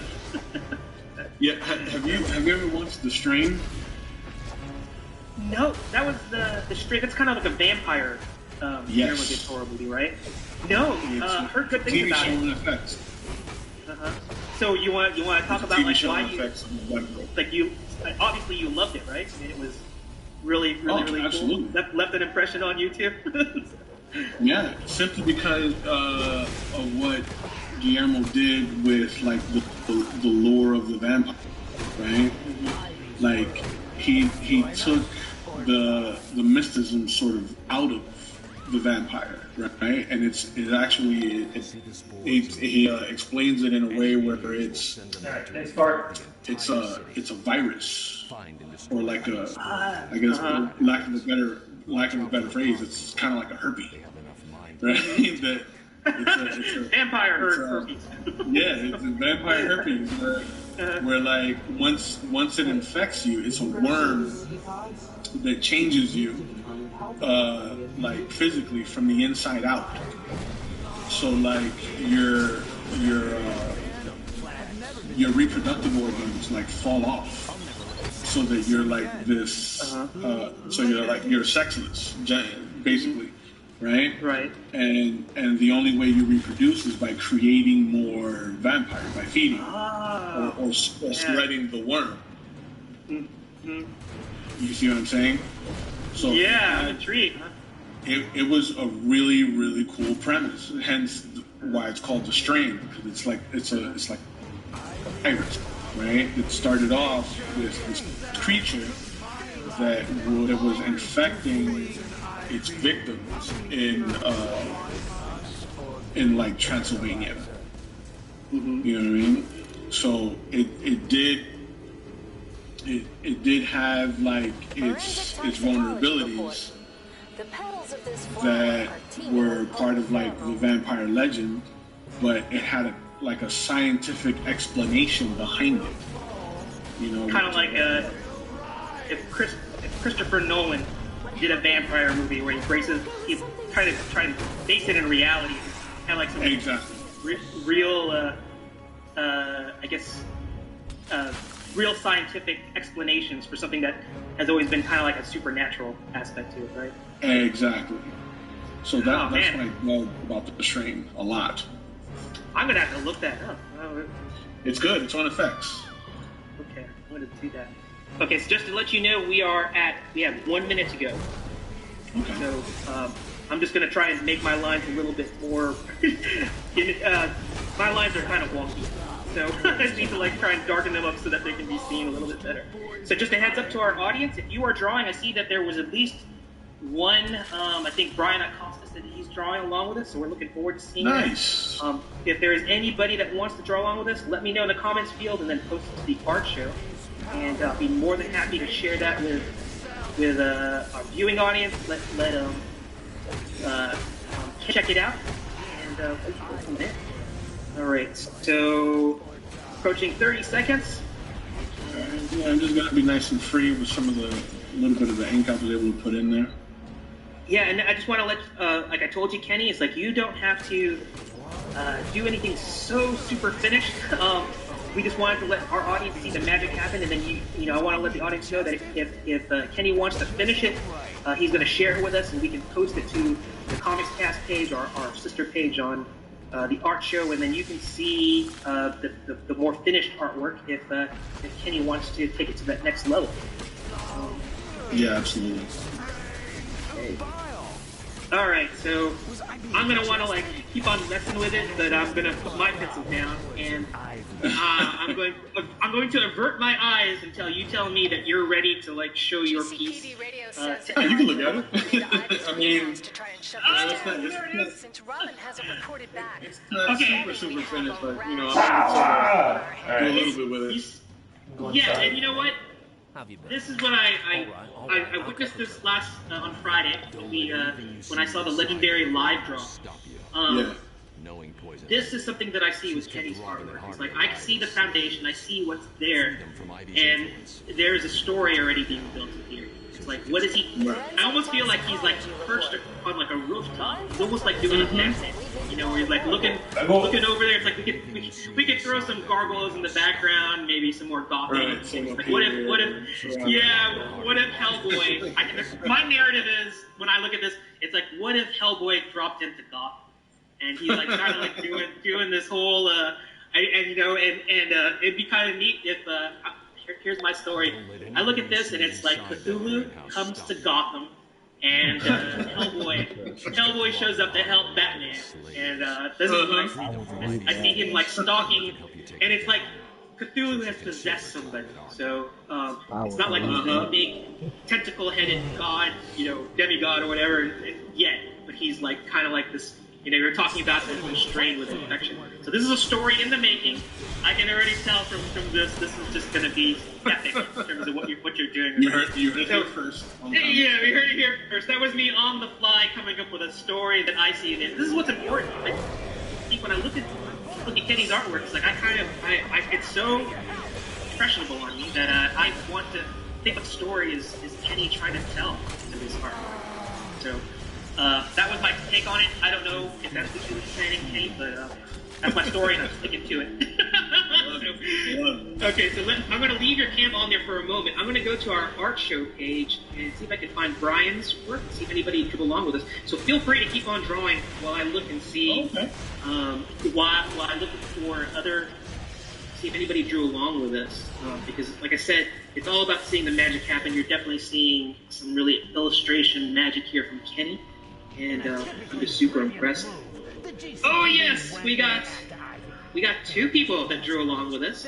We got Brian Acosta. Nice. We also got Mr. Victor Ruffino, who is a dear friend of mine as well. I'm glad he stayed up. This is what I told you about yesterday. Comics Cast, Let It Out, has an international reach. Victor hails from the Philippines. He is staying up, I think it's like either close to 3 a.m. in the morning. He stayed up for you, Kenny. Wow. So that he can like watch the show and draw along with you. So let me get the art ready to share. It's phenomenal. Love it. All right, so, and I think this is gonna like take it back to like when as a teacher, seeing the varied styles of your students. You know, we're gonna be able to see lots of different styles and be able to let you give your feedback. So I'm going to minimize your camera and let me share screen on this, and I'm going to share must say the avatars. People that drew along with us. Okay, so first we have Mr. Brian Acosta. Share this, add that. There you go. All right, can you see what I see? Yeah. All right. Brian has drawn a lot of stuff with us in the past. I'm glad to have you back, Brian. I love it. And I love what Brian did with this, because he brings. I look at this piece and it has. I like how it has an attitude about it. You know, I look at this and I like the little details with the rosary there, and it's almost like he's like looking at somebody who's like saying, "Yeah, come at me, bro." You know, I'm just deal with it.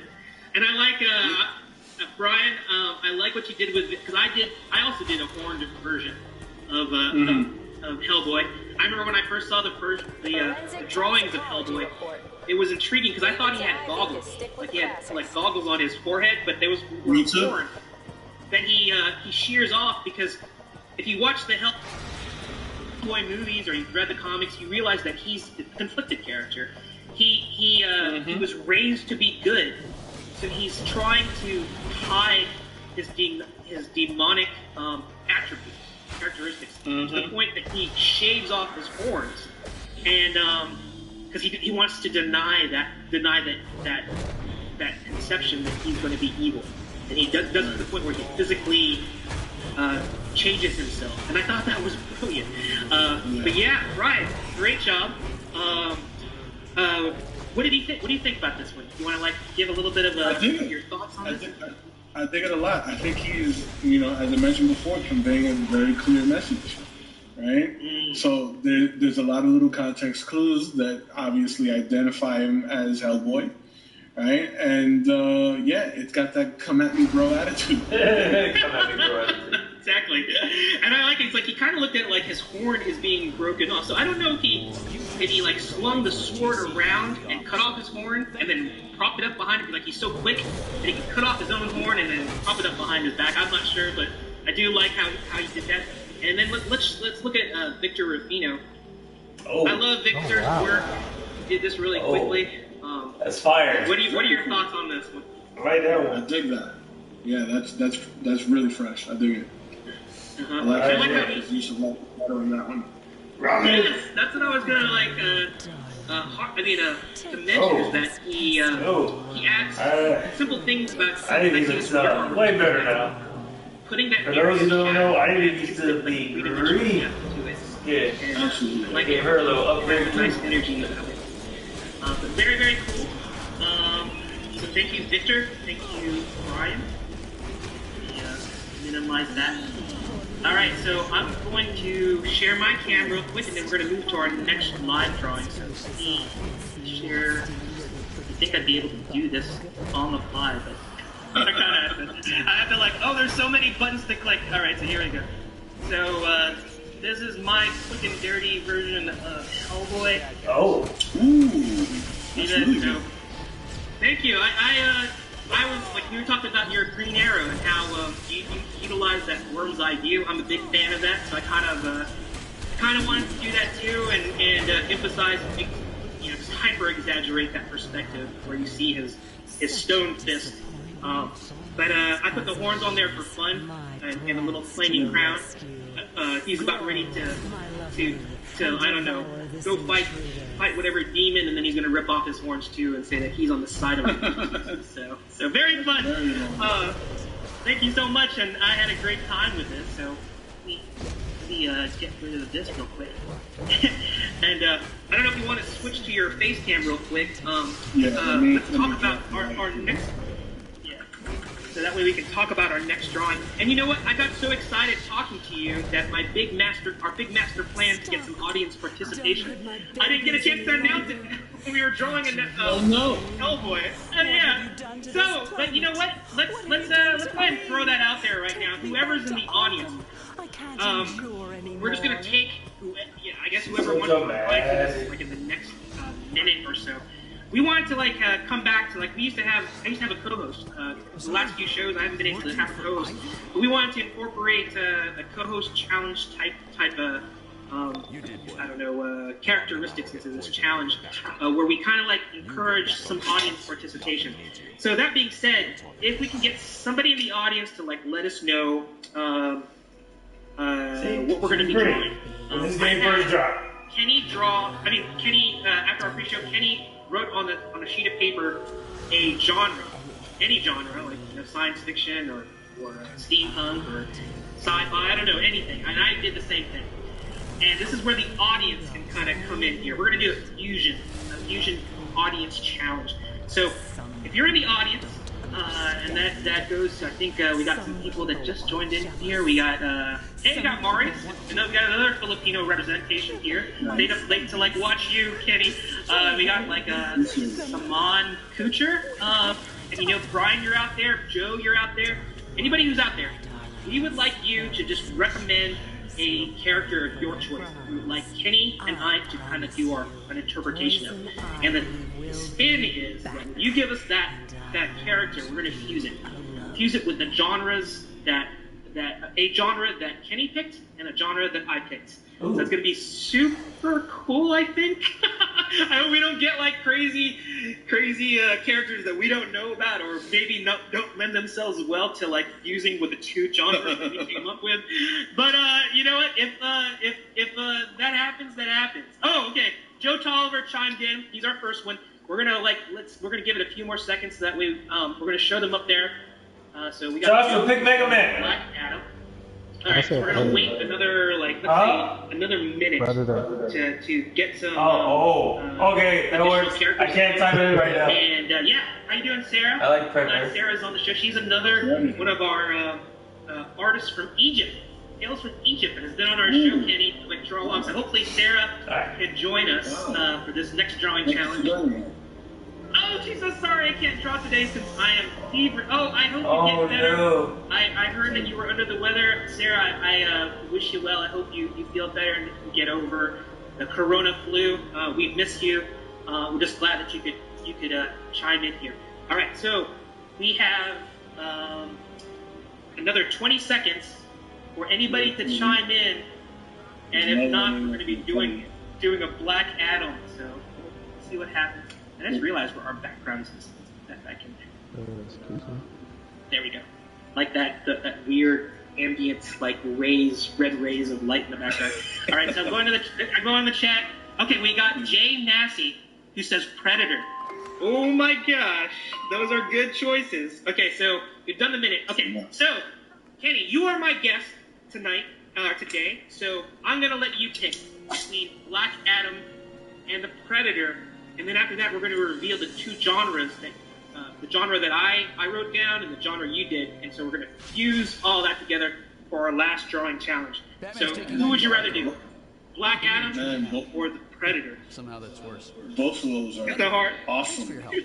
I know. You know what? I think I want to do Black Adam. You want to do Black Adam? Okay. I want to do Black Adam. All right. Well, we have plenty to talk about Black Adam. I'm going to say that. Now, Yeah. And you know what? Predator, the Hulu, is doing a period piece Predator where they're going to be in the past. Yes. And I was like going to say, I didn't want to say anything, but both of those are relevant, and so I didn't want to like bias you in any way. But you've decided Black Adam, unless you want to. And it looks so good. Yeah. Did you want to like do Predator, or did you want to do Black Adam? You want to stick with Black Adam? I'm gonna stick with Black Adam. Okay, we'll stick with Black Adam. Okay, all right. So Black Adam it is. Okay, and Joe is actually chimed in here, and he said the Rock version. I'm gonna say that it could be the Rock version. It could be the comic version, because we're gonna add more to it. Sarah says she could draw later. Okay, yeah, definitely. But I'm gonna say in terms of Black Adam, because we're gonna put a twist on it, because not only is it Black Adam, we're gonna reveal the two genres. So what genre were you thinking, Kenny? What did you write down? So down medieval high fantasy. Medieval. What the fuck? Awesome. Okay. So okay, that's what you think. So that's yes, it could be like kind of like medieval Spawn, except it's medieval Black Adam. But I'm gonna add something on top of that. Okay, and mine was Japanese mythology. Oh. So a samurai Black Adam? So it could be kind of like a feudal Japan samurai, high fantasy Black Adam. I don't know. That's just crazy. I have no idea how we're going to do that. Kenny got it. Black Adam. And the spin is, it has to be high fantasy, a fantasy thing, but the fantasy is going to be in the style of Japanese mythology. Hold on, I need some snacks. So think of samurai, think of ninja, I don't know, think of, I forgot, like gaijin. I'm trying to think about all the little things that you can kind of like weave into it. Yeah, so, I kind of wish they would have chose Predator now, though, because a medieval samurai Predator. And we'll start the clock right now. So Kenny, do you want to solo out your art cam, or you want to switch to your art cam? I'm going to solo that out, and we will start the clock once you get that up there. All right, let me make that solo. I'm so interested. All right, so no pressure, Kenny. Well, Kenny comes over, I know. Look, I was supposed to go get a snack. I stopped, but I'm like watching the TV. So you know, our audience, we are doing Black Adam. It can be the comic version, it can be the Rock version, but you got to do it in a high fantasy, feudal mythology Japan style. So, tall order, going to be super fun to do. All right. Okay, so we're drawing. We'll just ask the obvious question. This being Black Adam being the character that we're doing. Are you excited for the Rock version of Black Adam? Hell yeah. Oh yeah. I think, even just based off of the previews that I saw, it'll be a really good film. I love when movies can give me, deep cuts of comic mythos. So, seeing Hawkman and Dr. Fate and the Atom, is it the Atom? No, Atom Smash. Also, Pierce Bronson as Dr. Fate. I didn't know how good of a casting that was until I saw it. That's worth the ticket price for me, anyway. Yeah, I have to say. Faithful depiction, Hawkman. Mm-hmm. Yeah, that's what intrigued me, because I was thinking, I thought it was just, those were surprises to me. I thought it was just going to be Black Adam. I didn't know they were going to introduce all these other DC characters. And DC has been kind of like a mixed bag in terms of their movies. I think that, love them or hate them, I think, like the controversial ones about Zack Snyder, and of course Suicide Squad's got a little bit of a redemption with the James Gunn version. But I think that I hope that, I think they're saying that these are not really a shared universe. Maybe they're more of like a multiverse for DC, which with a possibility that they could overlap. But I have to say that this one looks good. I'm hoping that it lives up to its hype, and seeing those additional characters put in there. especially that Hawkman one, probably was the one that surprised me the most in terms of how they did it. That Hawkman looked really, really impressive. Mm-hmm. You know, and they got a legit lineup, you know, of actors in the film. You know, Pierce Brosnan is Dr. Fate. Like that's huge. And I'm wondering how they're going to play that up, because I'm like, you know, with the success of Doctor Strange, you know how there's always an analog to every DC character to Marvel character, or Marvel character to DC character, and of course, there's going to be some obvious comparisons to Doctor Strange. How do you feel about that? I mean, I really like what Cumberbatch did with Doctor Strange. How do you think Pierce Brosnan? How do you think Pierce Brosnan's going to do? I think Pierce will knock it out the park, dude. I mean, you know, Pierce. Say what you will about him, but he's got some really good acting. Oh, check. I gotta give the queen a soda. Movie with Jackie Chan, The Foreigner. Mm-hmm. And he did a really good job in that. Where is it? I haven't seen that. What was the premise behind that one? So Jackie Chan and his daughter are they just moved to like Paris, I think. Yeah, it's Paris, right?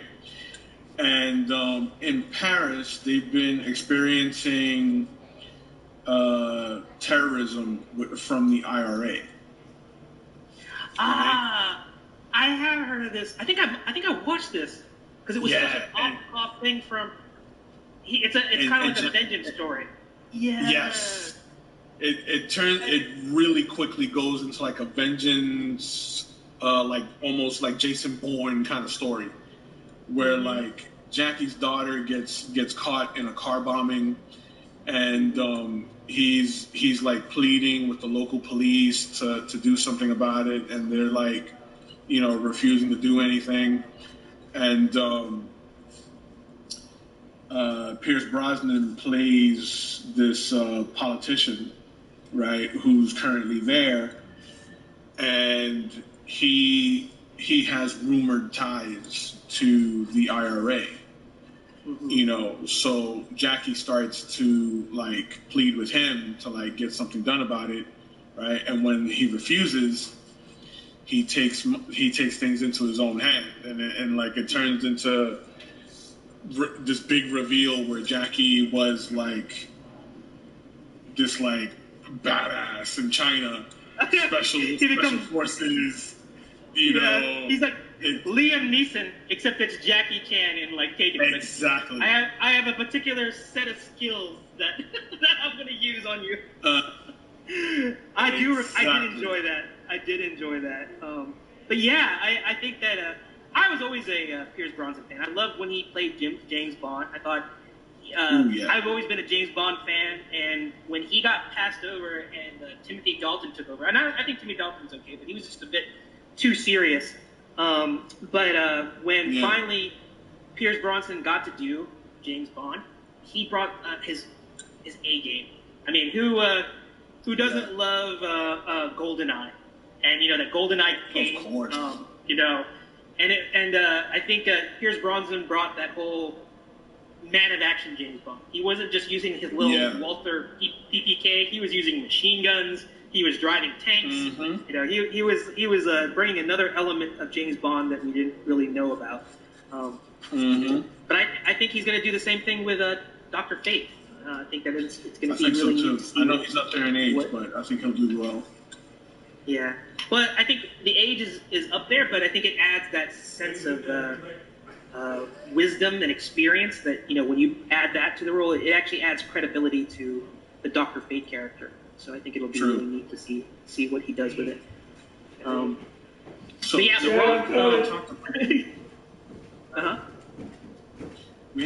had talked about it in the live stream on who would win between Doctor Strange and Dr. Fate. Ooh. Who do you think would win? Ooh. You know, honestly, I can't say because I don't know enough about Dr. Fate. So I'm gonna plead the fifth because I don't have enough knowledge about that. I mean, I'm gonna say that I'm gonna be biased because I'm a Marvel fanboy. I used to have One of my childhood friends, he was a diehard DC guy. I was a diehard Marvel guy, and so I'm always by default always gonna like pick the Marvel character. But I like to think that I've matured since then, so I'm not gonna say that it's only gonna be Doctor Strange. So I'm gonna just not say anything right now. But I think you said Fate, right? I want to say that. I said Fate would win. Yeah. I said Fate would win. Only because Fate is more detached from his humanity. Like, he takes on a human host. So just by that to that point, like he's not tethered to humanity. So he's gonna be a lot colder in that fight. Okay, so get me up to speed a little bit on Dr. Fate. So like you're saying, is he like his persona is kind of like passed on to different hosts? Like is he like So the entity known as Dr. Fate lives inside the helmet. Okay. So once you put on the helmet, right, the entity of Dr. Fate uses the person as a vessel. I see. Gotcha. Right? So it's a lot like how Khonshu uses Moon Knight as his avatar. That makes so much more sense to me. So because they're essentially the avatar of the helmet of fate, right? And Dr. Fate, the entity, right? They're in servitude. So they have to like leave their family, leave like all their like mortal ties behind them, so that they're in complete servitude. So the mantle of Dr. Fate gets passed around. I gotcha.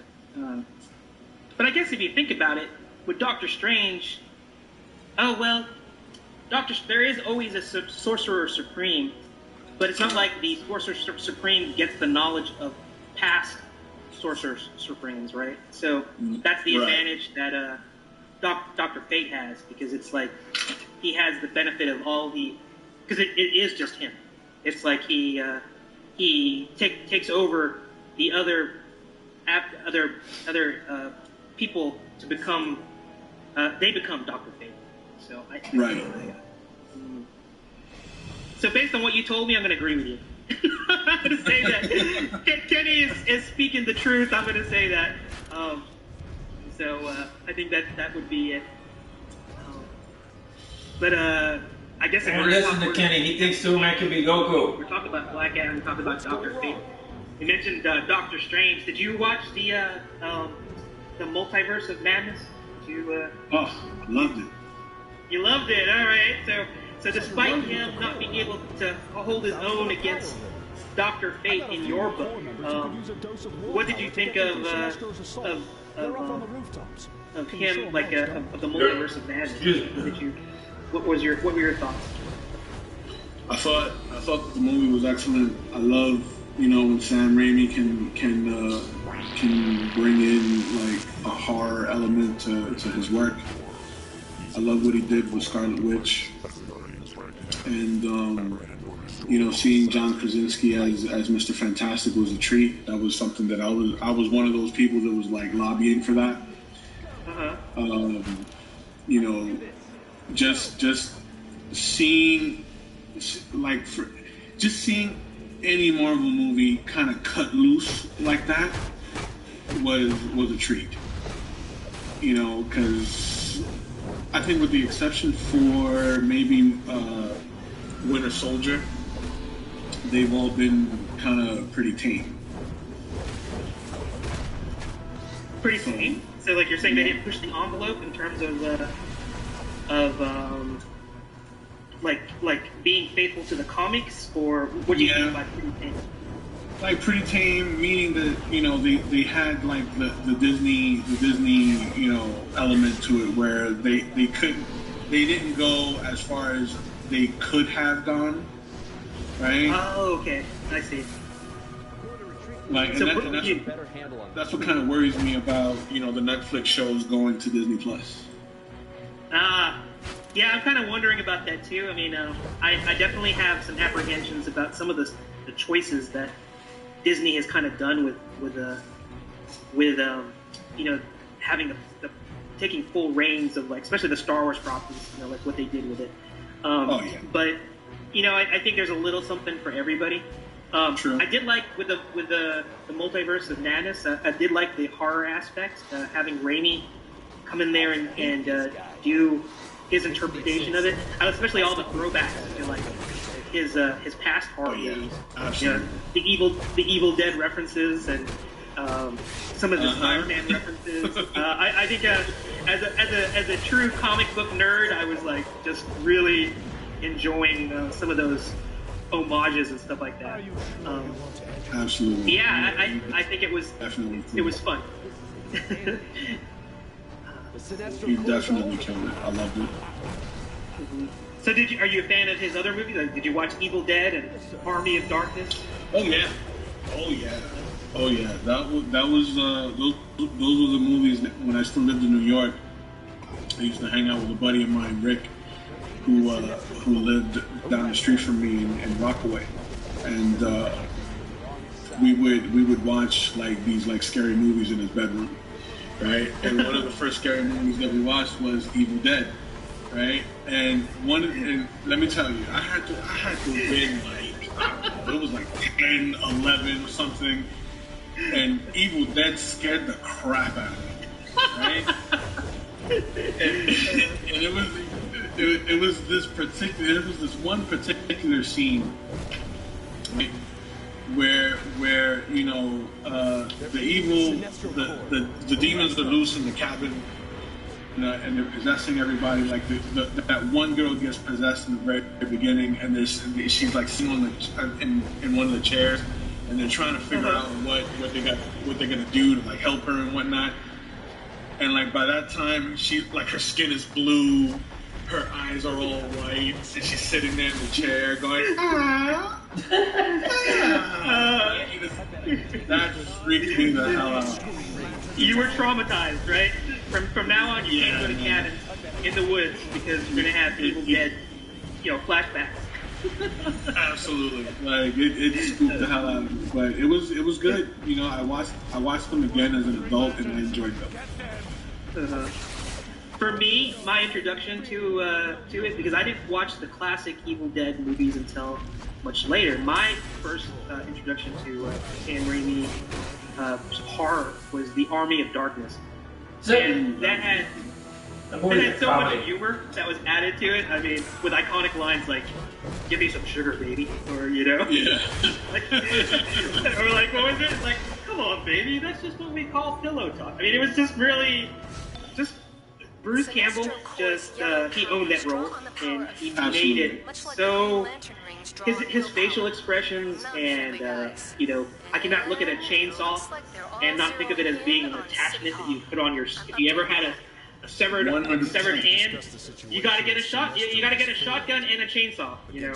100%. I think that's, I think that, it's become such an icon that you really think of Bruce Campbell in that role. But yeah, some really classic stuff. Heck, you know, I just realized we went through so many tangents. We went from, we're drawing Black Adam, and here we are talking about Bruce Campbell and Army of Darkness. So let's work it back to, like, Black Adam. What was that? But that's how these things always turn up, you know. Like, I do. I've gone to a lot of drinking draws, and just kind of, it's a lot like this, you know. You're sitting down, you're drawing, you're just kind of chopping it up, talking about different things, and, you know, it's very easy for you to go from subject to subject. Especially when we're both nerds, right? We can just, like, absolutely nerd out about, like, comics and pop culture and stuff like that.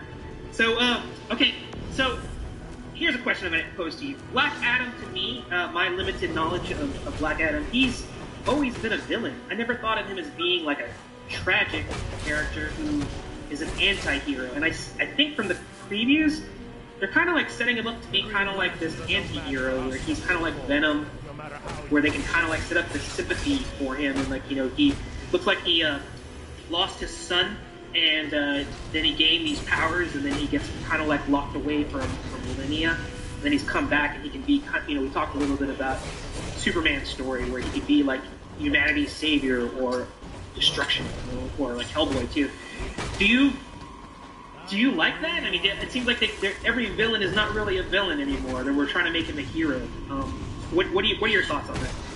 Well, Black Adam has always been a bit of an anti-hero, right? So he lost his wife and son.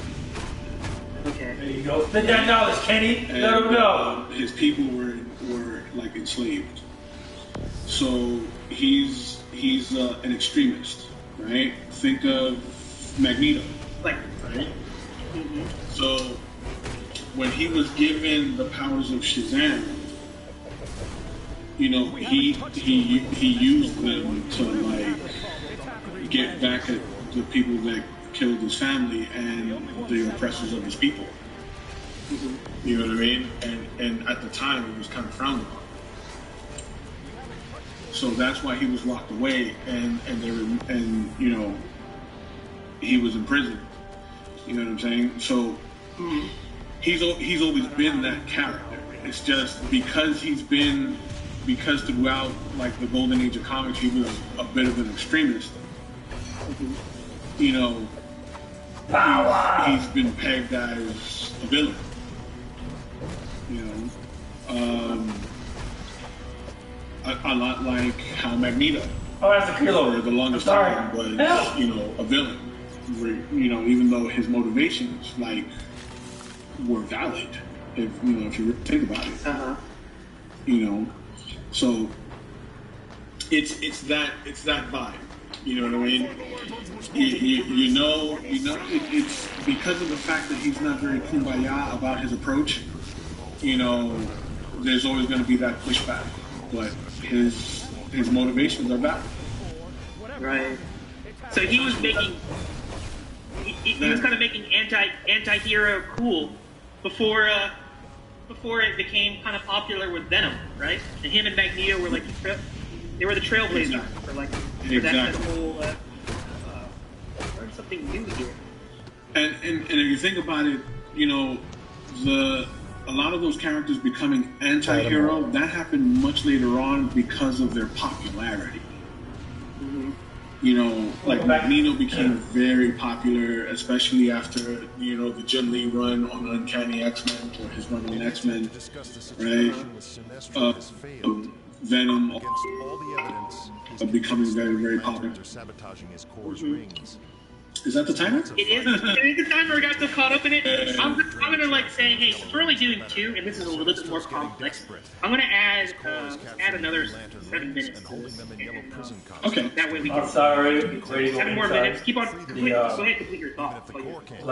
So, you know, it's based off of the popularity of those characters. You know, the fans loving those characters and the way it looks as being badasses, that, you know, now they start to give them some redemption in some cases, like you get the Joseph character from Uncanny X-Men, which is Magneto with like amnesia. You know what I'm saying? Yep. So that's where we get the anti-hero trope from. I mean, no one did it better than Punisher. Yeah, Punisher, you're so right. You know, Punisher for me is the OG anti-hero, right? Because 100% unapologetic. There's no, it's like he is so set in like his mindset.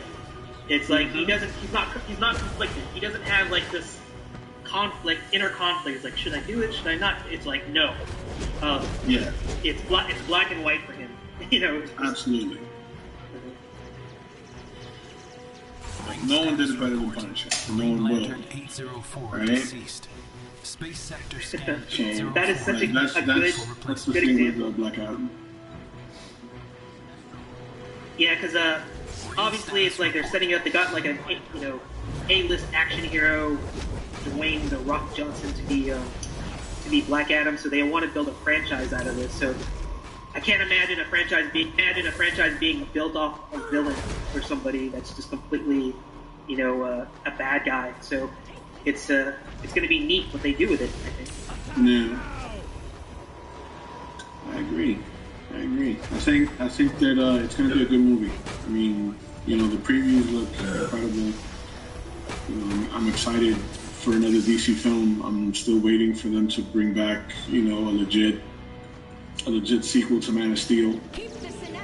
Oh, I'm in your camp. I can't believe you said that. I want Henry Cavill to reprise his role. Absolutely. I think that everybody gave Man of Steel such a hard time, and I have to say that it was a different take on Superman, but I liked it. I liked, Zack Snyder gets a lot of hate, and I think that his strengths are better behind the camera instead of writing, I think. But I have to say that stylistically, just exploring a different abs or different different side of Superman's persona we haven't seen. Really, really good. Well, and anyone who knows me personally knows that I'm a huge Superman fan. The biggest. That's something that's been consistent since I was a kid. Right? Like I got a lot of Superman paraphernalia, especially from the original Richard Donner film. I got a lot of stuff, dude. So when people ask me about Henry Cavill as Superman, I say that I absolutely love it because it's a different take on Superman. It's a more realistic take on Superman. If from one day to the next you had some guy flying around saving people from disaster and all that, you're going to question him, especially in this day and age. No one is going to be all like, oh yeah, he's one of the good guys off risk. Off face value? Absolutely not. Mm-hmm. Right. 100% the government is going to step in. 100% they're going to mobilize the military, right? Because they don't trust him. And he's an alien, And he's an alien on top of that. You know what I mean? So 100% all of that was plausible to me. What resonated with me in particular was Chival's father, right? Yeah. Because that's the thing that I love about Superman and the mythos behind Superman and the way he's been portrayed in film is that it's very much a father-son kind of story, right? I watched the original Richard Donner film with my father. That was my very first superhero movie. So you got some feels, Friday night. nostalgia feels. Yeah. Absolutely. Yeah. Absolutely. So I will always associate Superman with my dad. So and then in Superman 2, seeing the whole dynamic where Jor-El is trying to convince him not to give up his power for Lois, and you know what I mean, all of that resonates with me. It kind of takes my ownership with my father. So I think that the Superman film Steel was a smart movie. And it kind of gave it more credibility when I found out that when Zack Snyder was planning his Snyderverse, he was doing it alongside Jim Lee. Him and Jim Lee were there, together, storyboarding, mapping out the timeline for the movies. So I feel they should bring back the Snyderverse. I'm with you. Just to see what the full vision would have been. Like you just mentioned the Jim Lee. I have tremendous respect for him. Yes. And I think with Jim Lee too, I think definitely stronger as an artist than as an author. Kind of I think we can kind of look at the New 52 and how that kind of went. But I have to say that if they got together and if they were already plotting them out, I think one of the things that I heard about was just kind of brilliant, you know, and it was kind of sad that we don't get to see that. But I guess there's a petition going around to see if bring back the Snyder. Oh yeah. Oh yeah. Twitter's been going heavy about bringing back the Snyder. Green Lantern Watch. Especially with the success of the Snyder Justice League. Yes, and it's oh shoot! See, we got so caught up in talking. the 7 minutes disappeared. And as much as I would probably like to keep on talking, I want to make sure that we get to some of the other parts of the show and a fun challenge. And I'm gonna look at your screen and look at that. I always am so happy when I can finally look and see what our guests have done. He's gonna show this is brilliant. I like how you did this, and I like how you kind of like gave Black Adam a more youthful look. It's almost like you could, if this was a feudal Japan high fantasy Black Adam, like if Black Adam came to medieval Japan, it's one thing to have him come back to that time period, but to actually have him younger. It's like he's this young Ronin, you know, in a difficult time in Japanese history. Very cool. The real lightning. And you know what? I was a big fan. You know, we were talking about big fan of toys too. And McFarlane had these great toys back in the. I want to say it was in the 90s. Yes, he had the best Spawn toys ever, and he still does. Like Japanese mythology style Spawn characters. And I look at this and I'm like saying, hey, if Todd were to do a, you know, like what if Black Adam was in feudal Japan? This would be it. This is so cool. That'd be cool. Yeah. All right, so I'm gonna look in our comment field. I'm not sure. Does it look like anybody commented that they were drawing along? I'm gonna go to our Facebook page. If you want to keep on working on that, I'm gonna look and see if anybody in the art show drew along. So you can do that.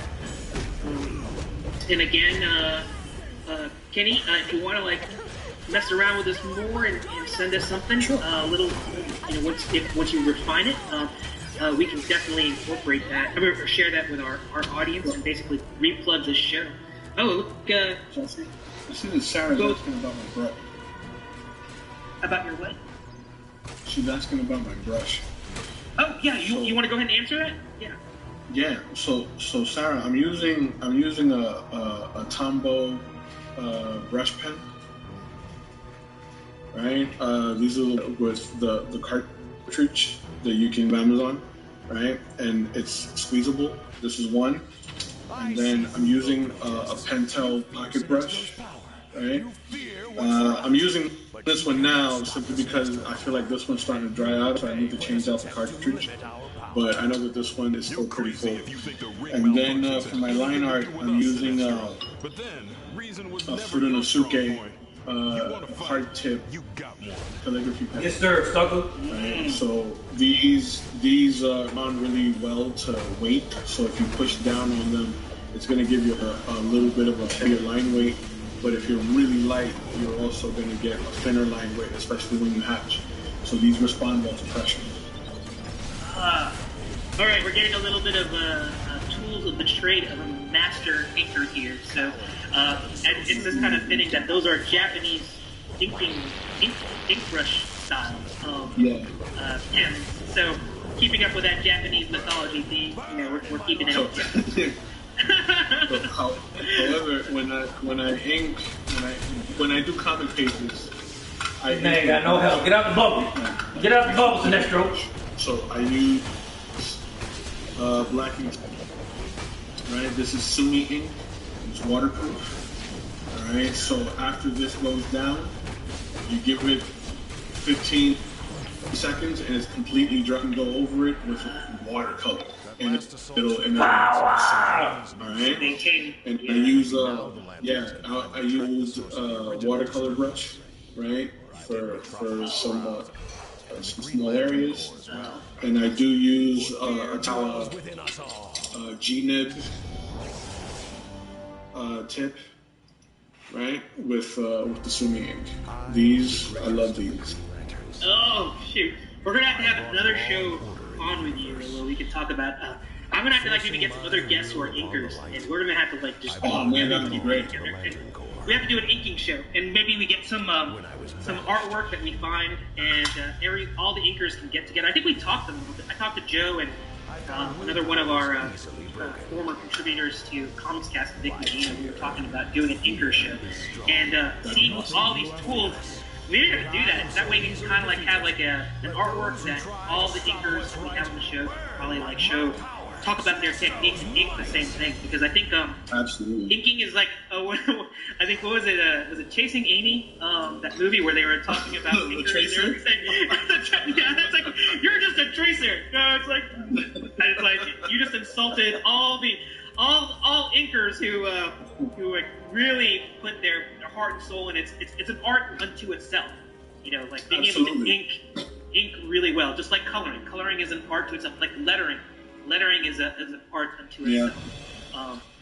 But yeah, so Sarah says, he says, thank you for the info, Kenny. So thank you. I'm glad that you're able to share the tools of the trade. All right, so let me share with you, Kenny. I'm going to share with the audience. Brian Acosta and Victor Ruffino have come back to draw along with us. So let me stop sharing this, and I'm going to minimize the screen, and I'm going to share what they did. Here we go. Alright, so to show this is Brian here. Brian! Check that. Brian, this is so awesome. And I like it. So this man's got double swords. Knights Templar kind of vibe to it. Samurai Templar kind of vibe to it. It has a samurai, but yet kind of like I said, like very cool. And I think, DC take note. So if we're gonna do a Black Adam goes to Japan.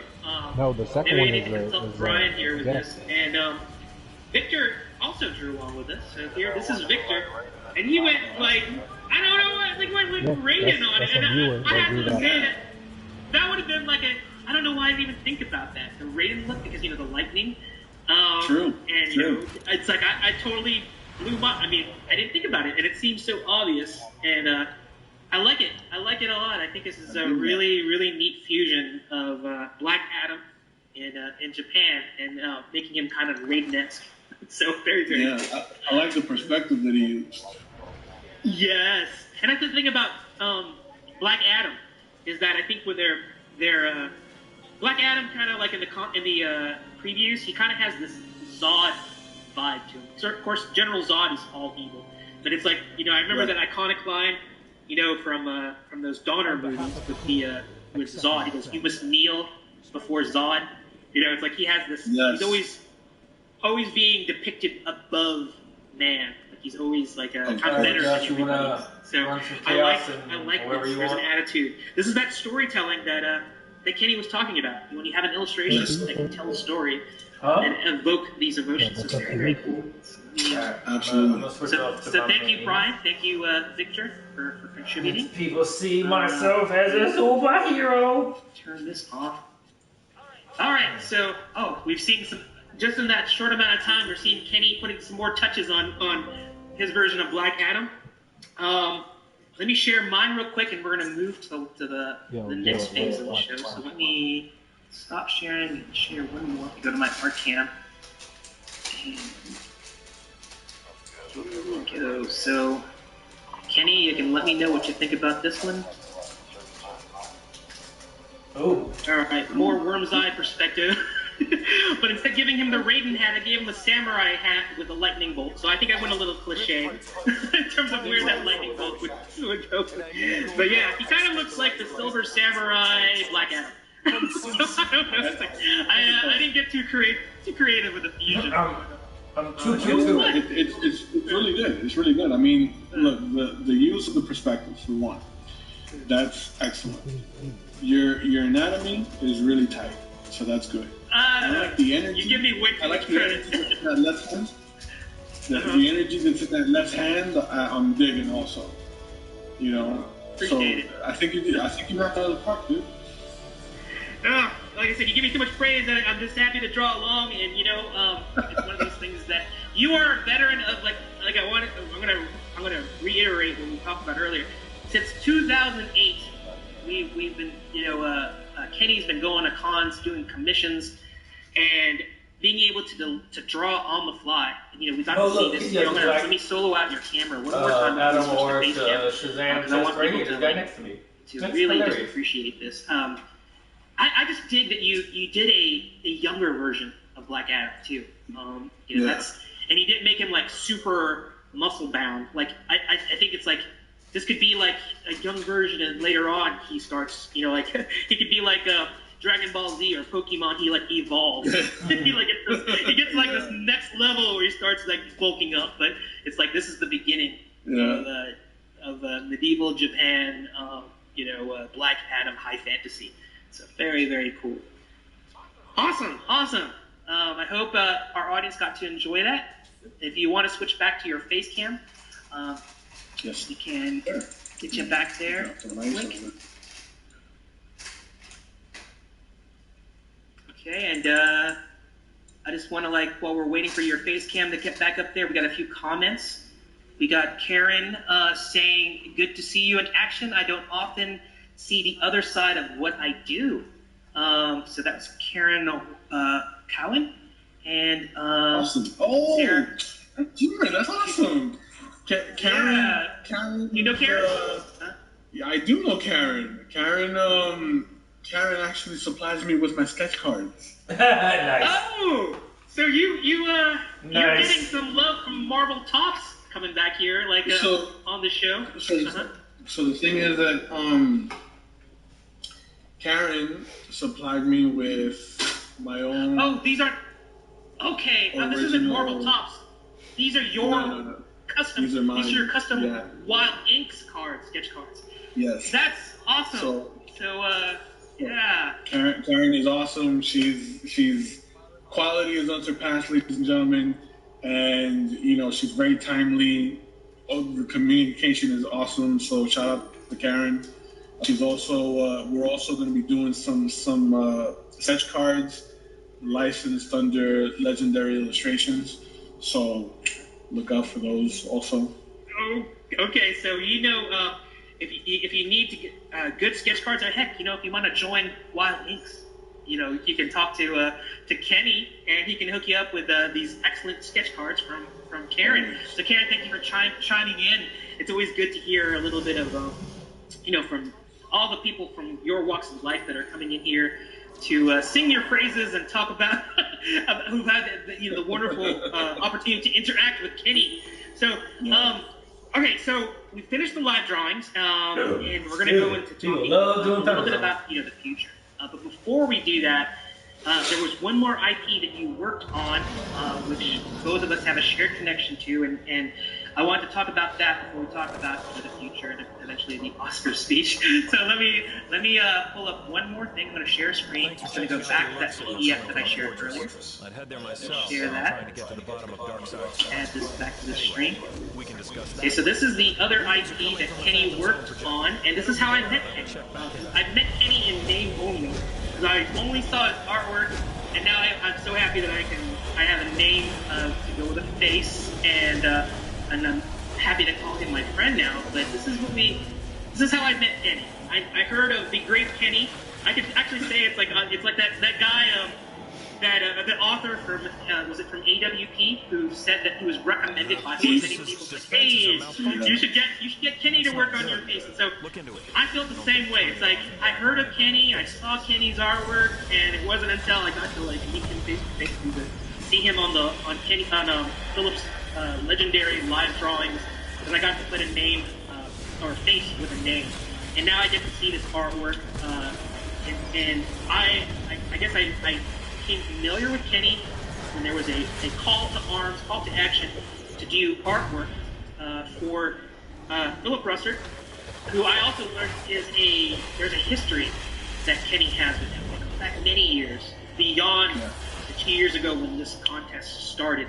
So I'm going to put the mic back in your hands, and I want you to talk a little bit about Tragedy the comic, not tragedy in life. I want you to talk a little bit about your relationship with Philip your relationship with Philip and I think when the first volume is complete on itself, and your relationship with Philip and Tragedy.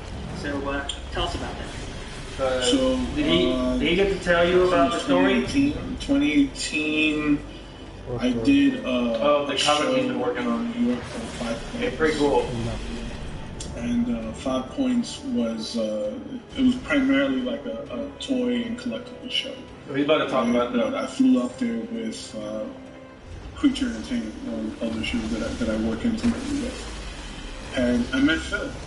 Phil was an attendee at the con. He walked up to the table, he looked at the work, he dug what I was doing, and he asked if I would be willing to work on a jam piece that he was putting together. So I said, yeah, absolutely. I worked on the jam piece, he dug what I did, so he came back with a second one, right? And it was characters on an Excalibur jam piece and Alpha Flight jam piece that he has hanging in the background whenever we do the legendaries and whenever we do the broadcast in the background. You have many people that have bought your art and have them hanging on the walls of their home. He's just one of them. And I highly appreciate that. Like the depth of my appreciation is boundless, really. So what happens is I met him that weekend. We became friends on Facebook, you know, and then time kind of passes, right? Lo and behold, a couple years after that, I believe, he started his own convention in Long Island. And I was slated to make an appearance one year, but I had to back out. Then, as I'm, going through social media, I'm seeing that he's actually representing artists, under Legendary Illustrations, right? And from us, as an artist, as a creator, right, someone who works for themselves, it's very important that, in order to survive in today's economy, you develop multiple revenue streams. So I do my commission stuff, I work conventions, I teach, and I also have, I got hands in everything. I work with clothing designers and, musicians. I've done, album art and things that are sold in shopping malls and so on and so forth. So it's important that you develop multiple revenue streams, right? So when I saw that Phil was representing all these different artists, and one in particular that I've personally worked with, Peter Palmiotti, right, Marvel DC inker, right, I started asking questions. I started popping up into his live shows and seeing what he was doing for the guys that he was representing. And, I had already been kicking around the idea of getting some representation. So I reached out to Phil. I already had a rapport with him. I'm actually jumping again because I started being represented by Phil after the tragedy thing, right? I saw that he posted a call to action for artists, right? He was doing all these variant coverage for an IP that he was putting together a Kickstarter for, which was Tragedy, right? Mm-hmm. So I'm like, man, I can do something for this, right? So this was the first. This was the piece that I did for that contest, right? Yeah. The trap has sprung, but this is the piece, right? So what I did was, because I already had a rapport with Phil, right? I reached out to him via DM, and I'm asking for a little more information, right? Mm-hmm. He gave me, some information regarding the IP without spoiling it. And I came up with this piece.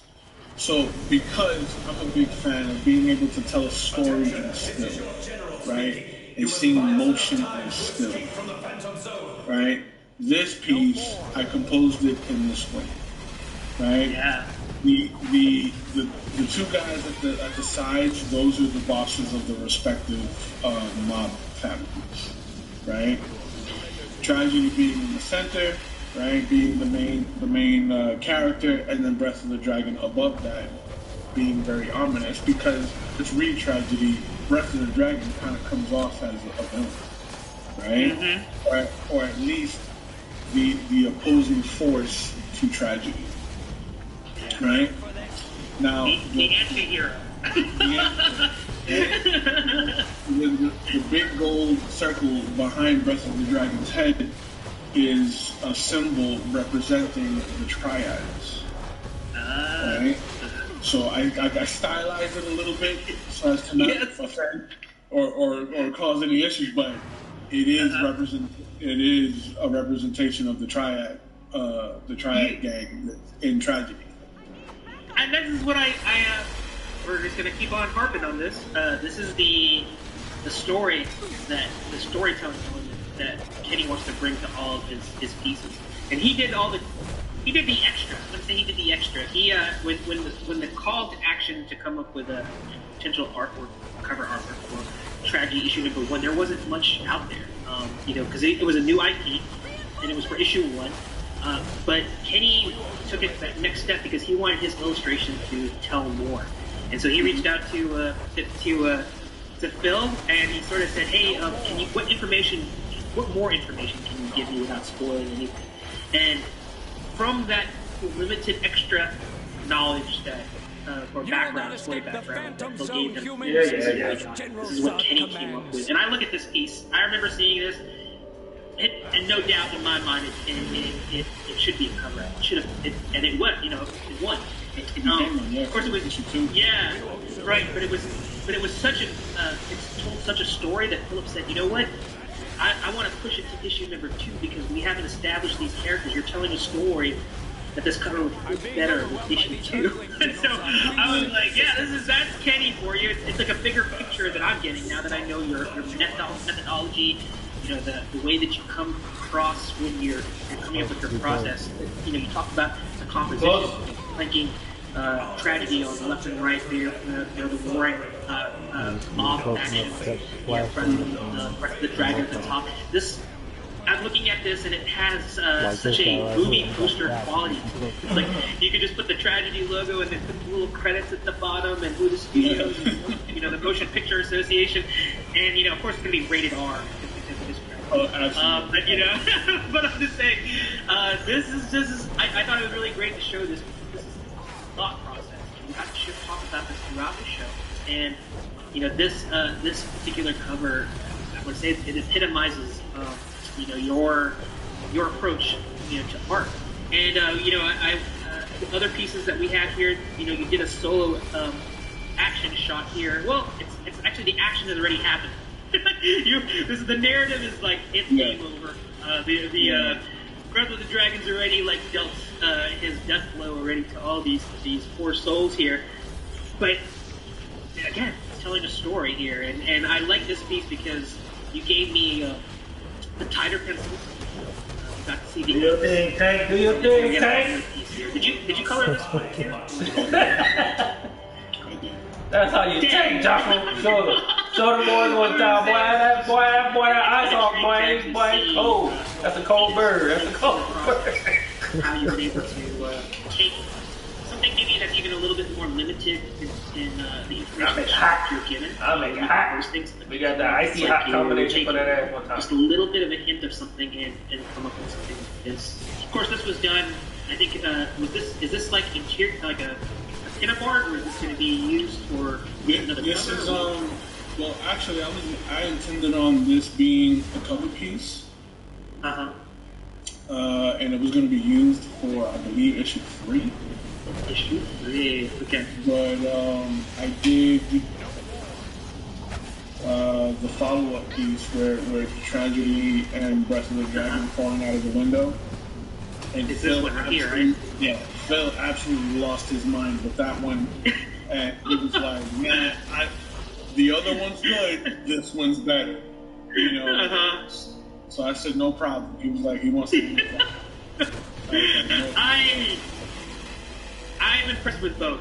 But I have to say that Philip, if I had to pick between the two of them, this piece, hands down, there's just so much energy in this piece. And the strong diagonal, you can actually feel the movement. It's a static image, but it feels like there's so much in it already. Yes. You know, you feel. I could see this animated. I could see this being a movie, and actually seeing this still being recreated. Just tremendous talent. Love it. All right, so we got to talk about tragedy now. You know, this is all about Kenny, but I'm going to give a slight plug to Philip. You know, here, go to Indiegogo, and it's not because it's all in the same. You guys are all in the same club. You're in the studio with Legendary Illustrations. So let me pop up in the comment field and drop in and copy. So let me go to the comment field, and I'm going to show this right here. And it's kind of a long URL, but if you just go to Indiegogo and type in Tragedy Chapter 3, you'll be able to see it. But it is in the comment field, so you can click on it directly from there. Not now, but later, after the show is done. That's how you can support Philip. Support Legendary Illustrations. You can support Kenny, because he's a part of that big studio. Aside from Wild Inks, he's also there with Legendary Illustrations, so you should go check it out. So you can see this artwork. This artwork right here that we have that. Just some incredible stuff. Alright, so we've done that. Man, like I said, we're pushing already close to 3 hours, and I apologize for our audience. I just get so excited, and I want to... Get off me, Chupac! It is what it is. Because Kenny is back. I'm gonna, so let me get that off the screen so now we can see our big pictures here. Alright, so we're gonna wind down the show. I'm gonna hand the mic back to you.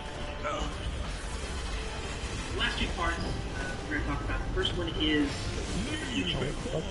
What is in store for Kenny Calderon? What is in store for Wild Inks?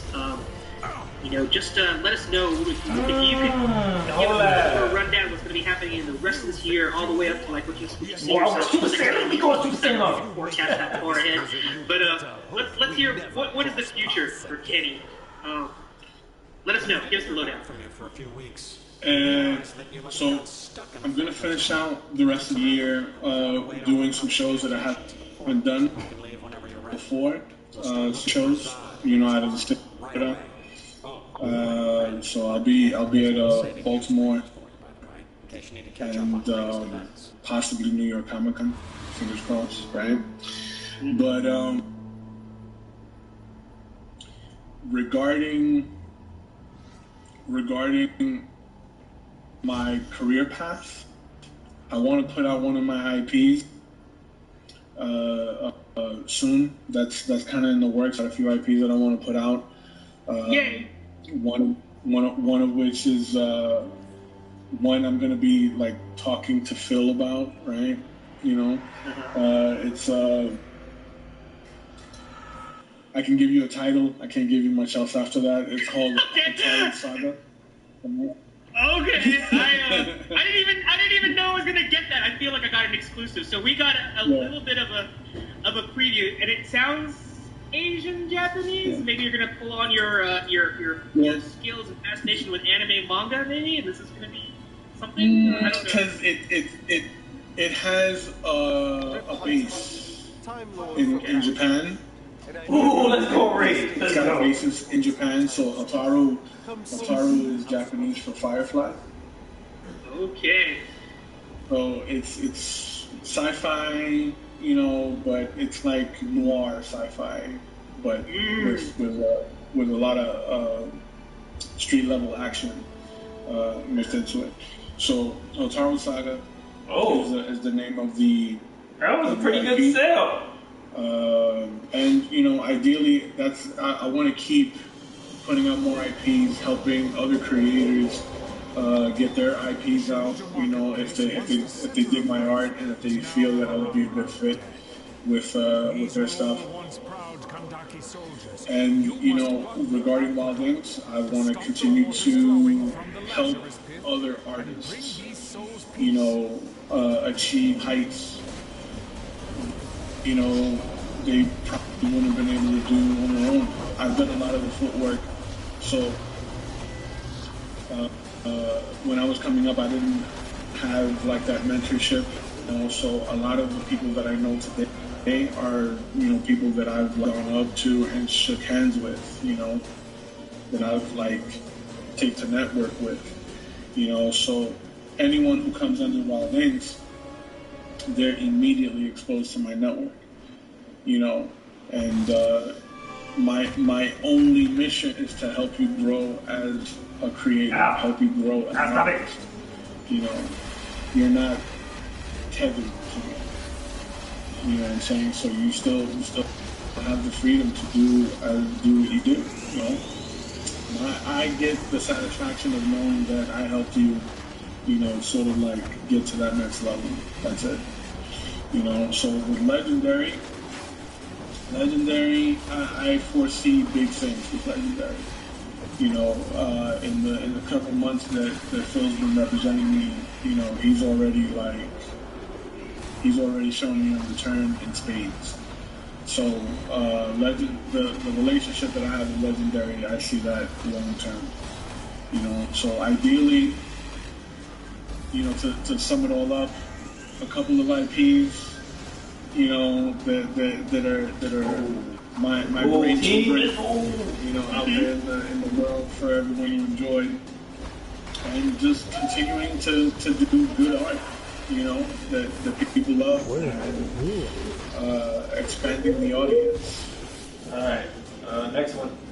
Yeah, that is great. I mean, the future is bright to hear what you're planning to do. I'm going to add on top of that what I see. This is what a Ray looks like his game. With Wild Inks, you've already positioned yourself to do a lot of, your art in general, but you talked about working with musicians. I'm going to grab the rock. Fashion.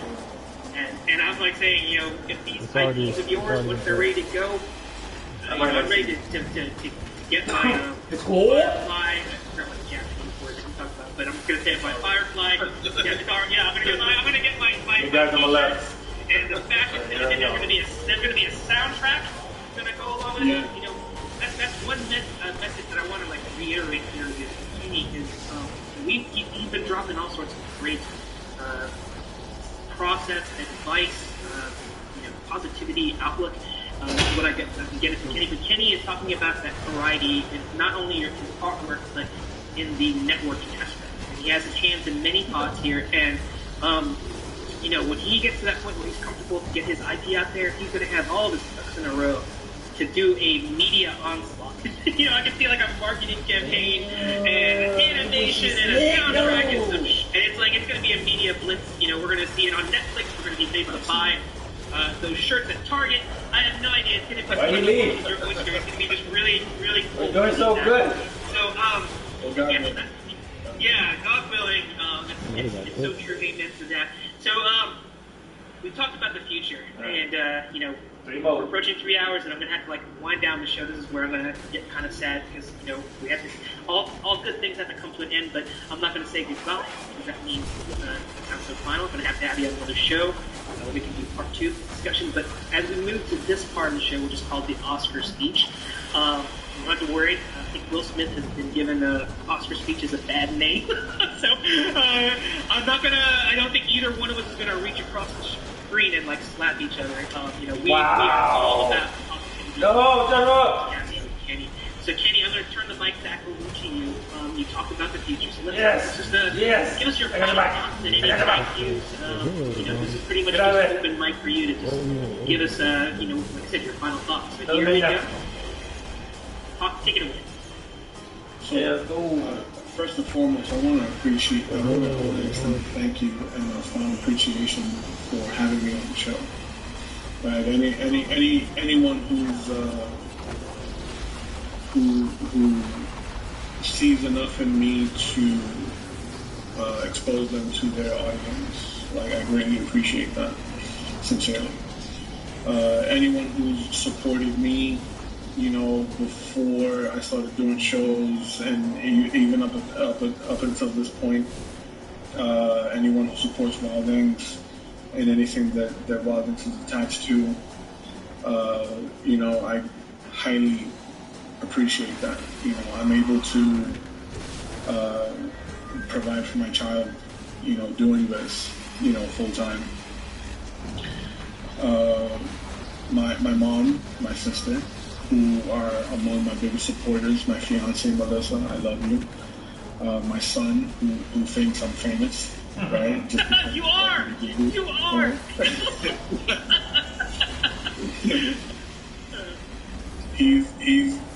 He's low-key my biggest motivation, okay? Because I started this, wanting people to respect me and my body of work, right?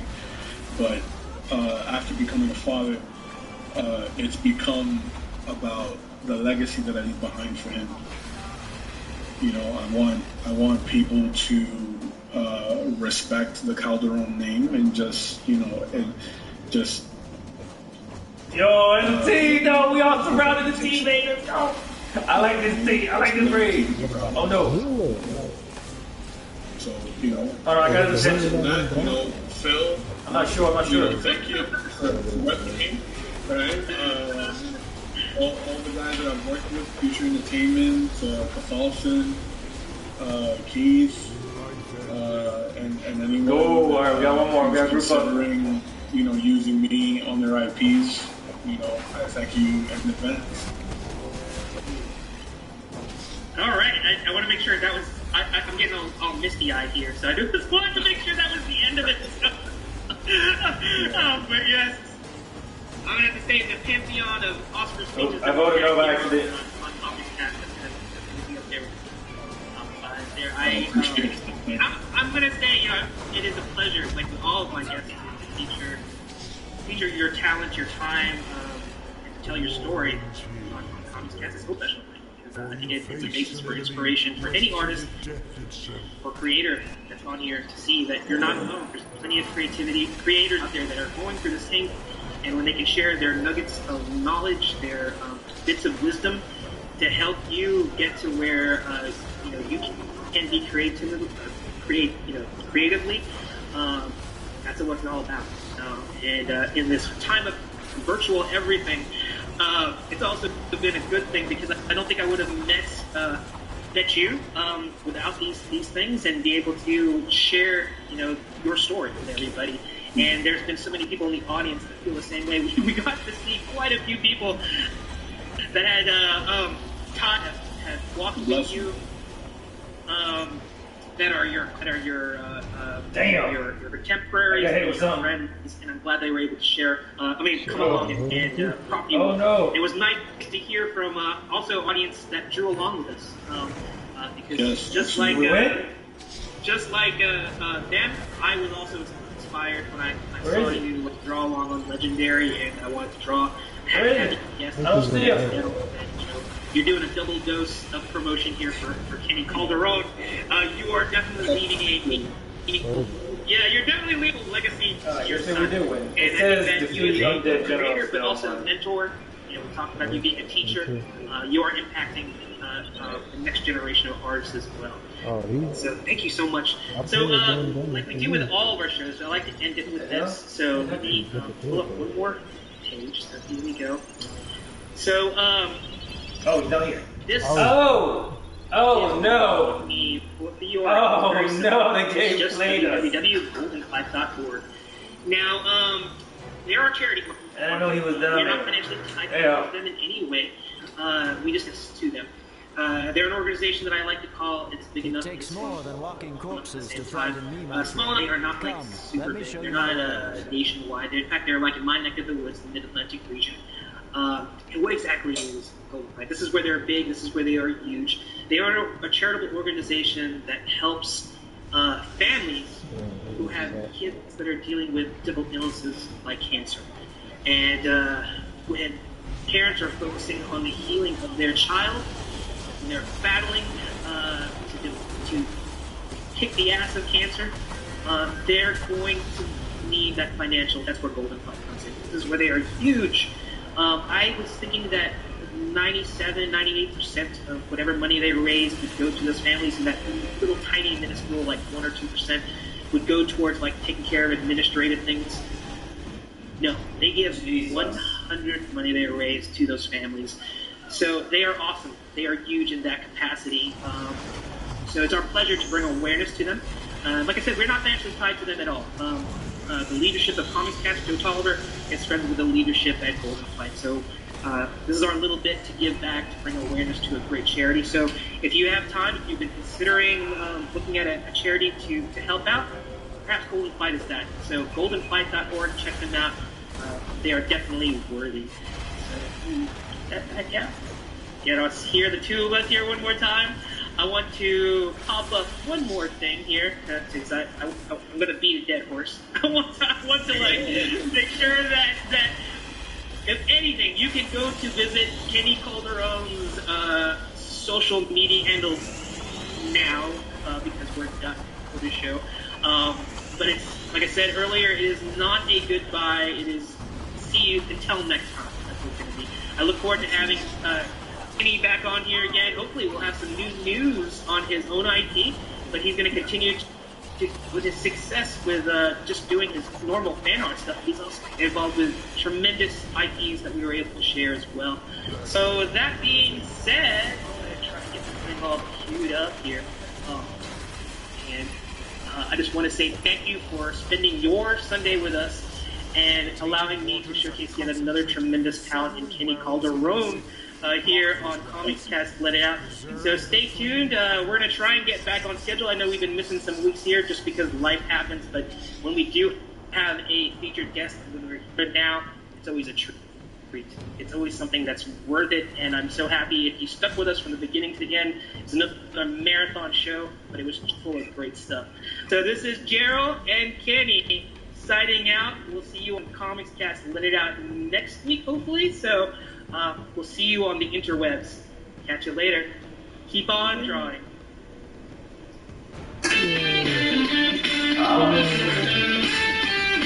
Hold on, chat.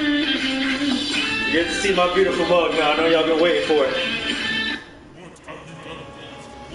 Yeah, hello.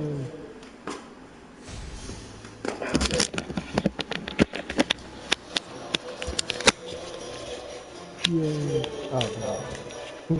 I wasn't even looking at my screen.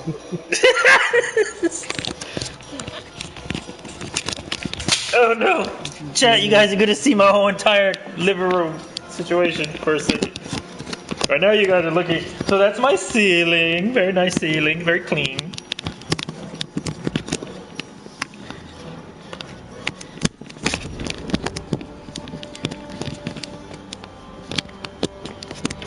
There we go. That's my shoulder, very good shoulder. It helps keep my arm intact to my body. That's a tattoo I got a couple years ago.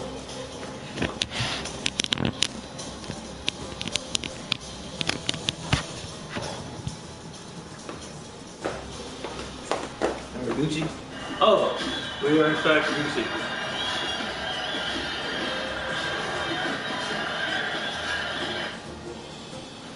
Alright. Okay, now, where were we? Oh, yes.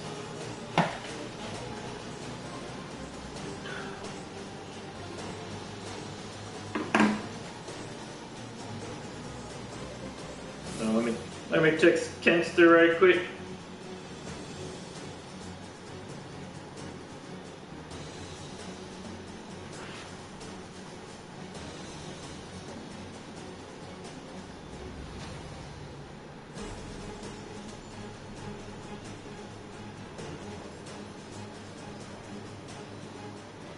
Keep destroying my robot factory.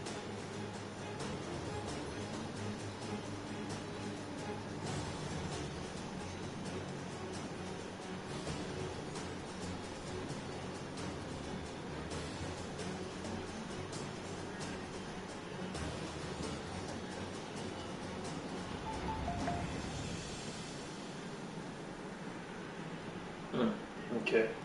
Give me 1 second, everybody. I gotta check on the queen, and then we'll be continuing the situation. You guys are good, Josh? Okay, I'll be right back. I'm coming. He said, I guess, but I really wish you hurry up.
Joshua, I'm coming.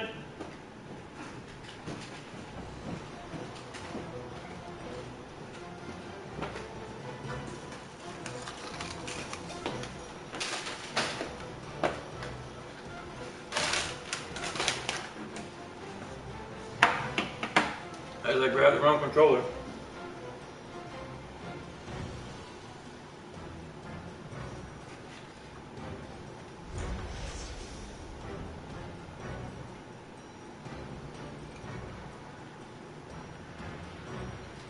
Did I? Damn it, I went the wrong way.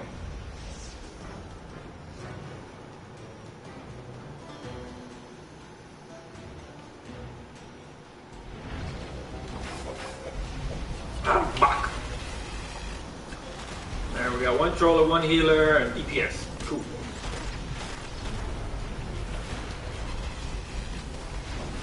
Yeah, I didn't feel like taking this. Yeah. Are you good?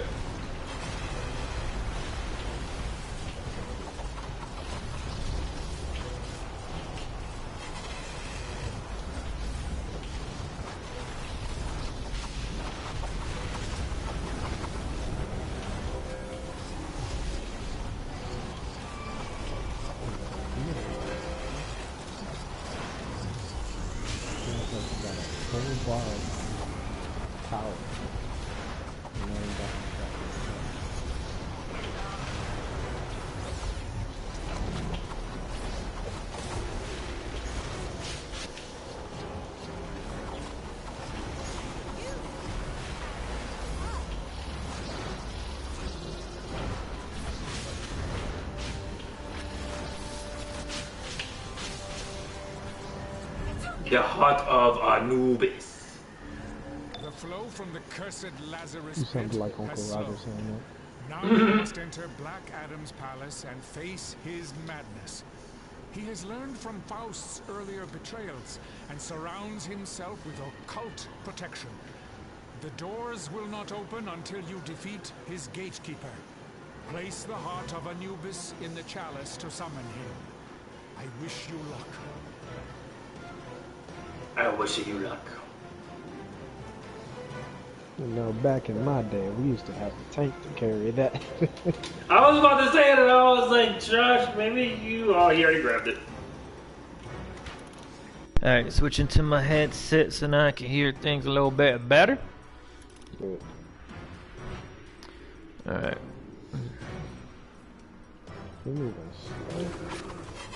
Oh, they coming. Oh my god, they coming. Oh my god, boy. Oh my Jesus. Wait, what? Why they? Oh, okay, whatever.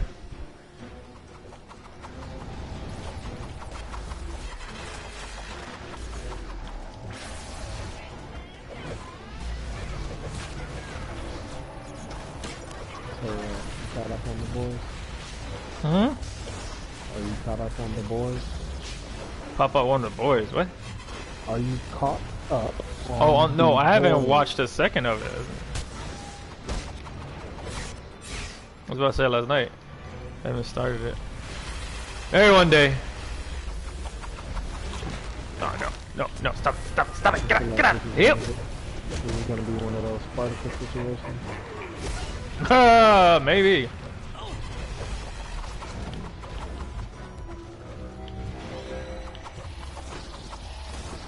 He fucking said. Because the healer isn't doing their job.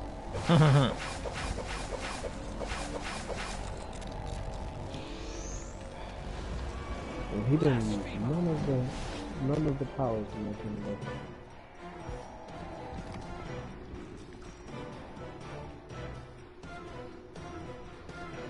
I remember the breakout trinket.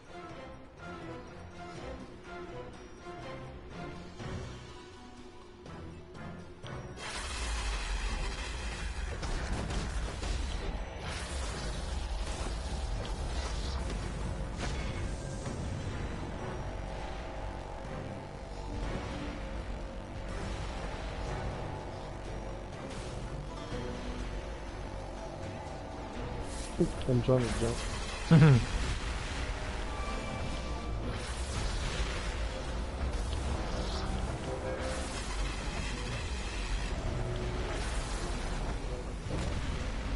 swing, swing. I need a fucking pass.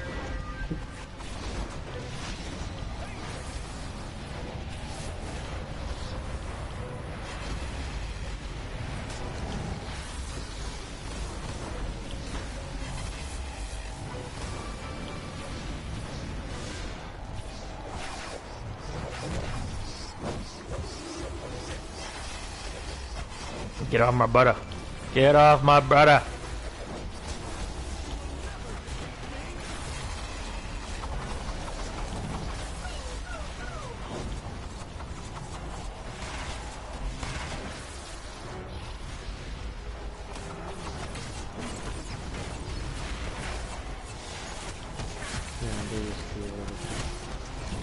I mean, you did say the tank should have did it. Get off my brother. Get off my brother.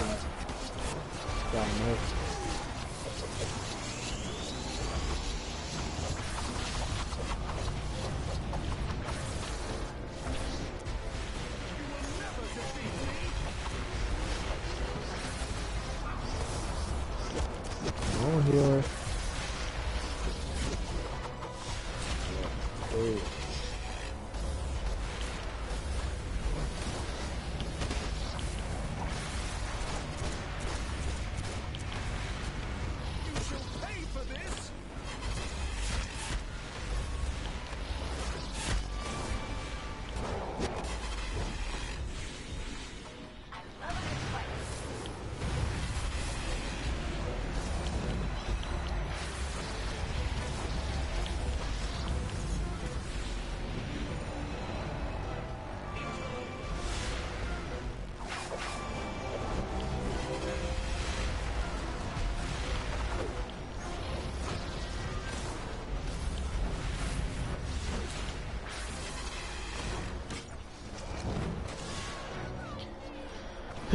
Go, Joshua.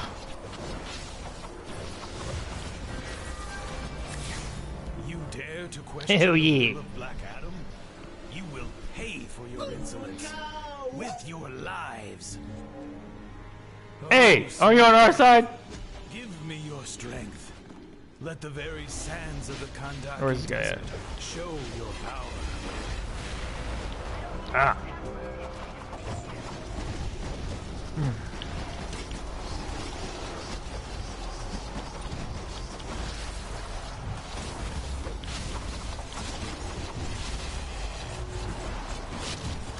Drag them to the underworld. We kind of whooped that ass.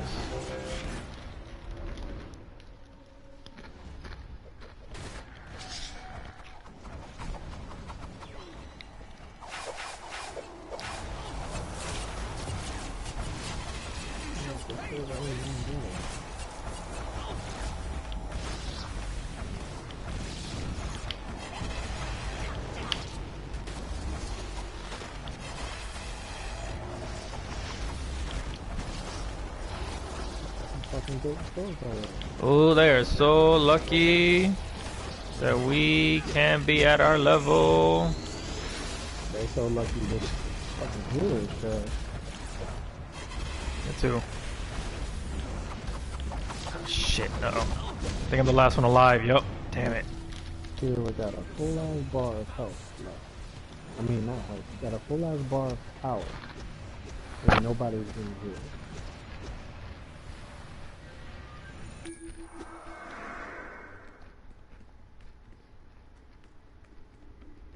It takes more than walking corpses to frighten me, my friend. Come, let me show you. You right here and you didn't even try to hit the fucking thing.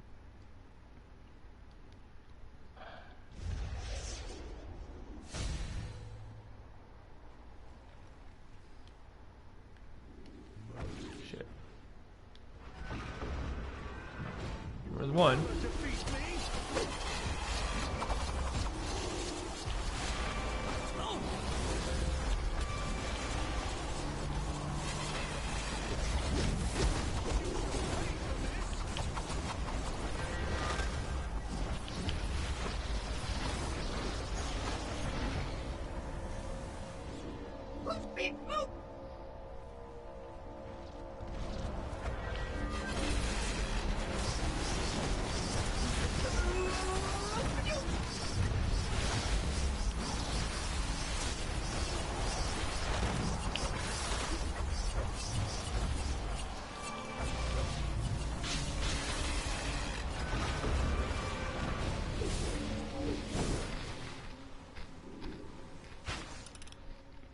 Close the gates. Oh shit. They got you? I can't see. Yeah, they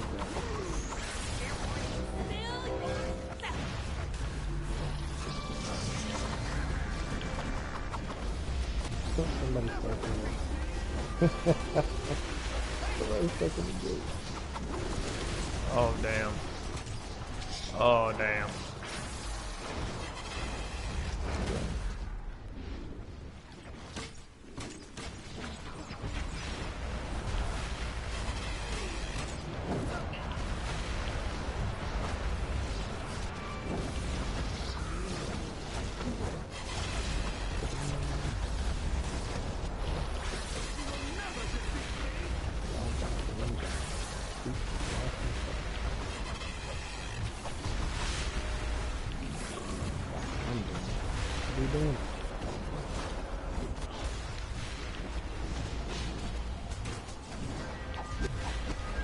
Bruh, I was living there on my gun. Oh, sweet death, give me your strength. Let the very sands of the forgotten desert show your power. Come to me, dark sorcerer. You're gonna die first. You're gonna die first. You're gonna die first. You're gonna die first.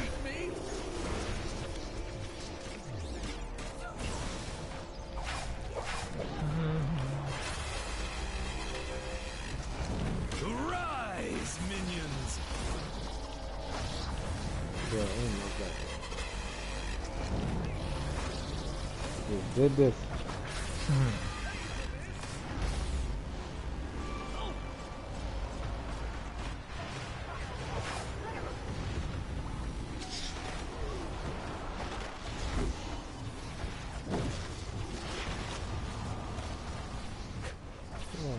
Put me in a bubble. Somebody put me in a bubble.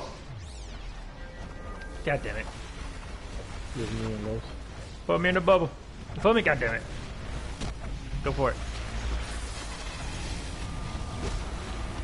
I got your back. I got your back.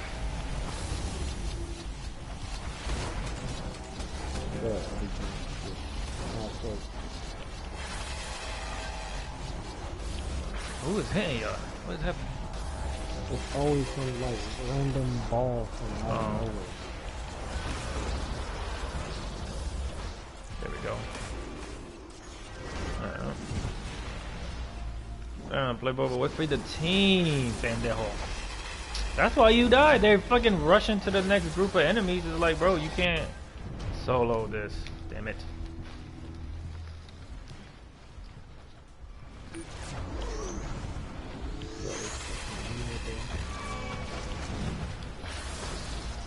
I was looking for you to try to pick you up, but didn't see you. That healer not healing, is it? Hell no, he's not healing. Yeah, it doesn't feel like it. Well, whatever the fuck he got on, I mean, not even what he got on, the powers that he's using doesn't... Ain't right, bro. Yeah, we'll be better off just him going DPS, so we can just hold block to get out of here. Yeah. 2 more.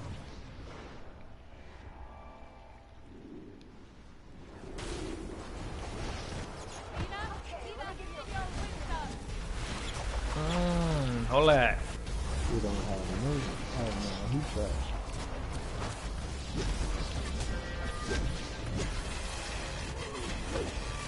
He's a healer only by name. No healer gear. He got some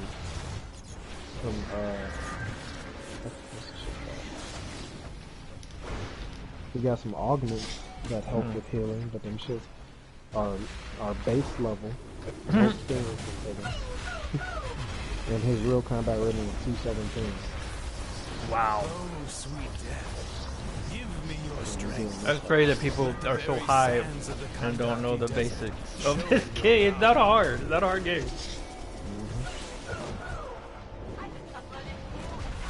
It's all good. We should be alright though. I think we'll put out enough damage to take out Black Adam. For that Damn it. Endless service in Kill him before that little thing. Damn, I don't remember having to close the gates this much. Yeah, because we killed him fast. Oh. before he opened the gates. You know the little thunderbolt above his head? Yeah. We gotta kill him. Nope, I'm not dying. Oh my god, yes I am. Oh god. Heal me! Heal me! Heal me way more than that! Ugh.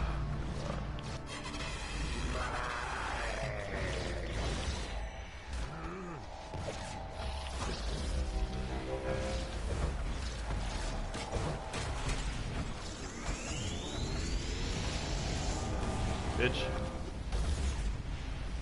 What?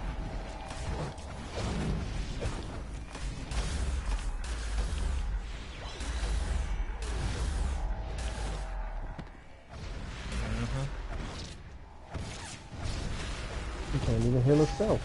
Yeah. Look how full his bar is and he died. Why? Why is everything? He has the wrong moves on too. Cause we can't expect what moves they have, right? No. Yeah, I think so. Their loadout. All right. That's 2.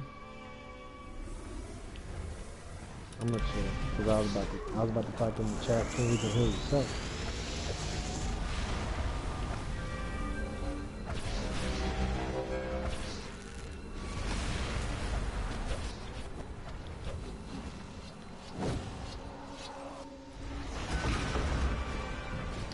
Uno más.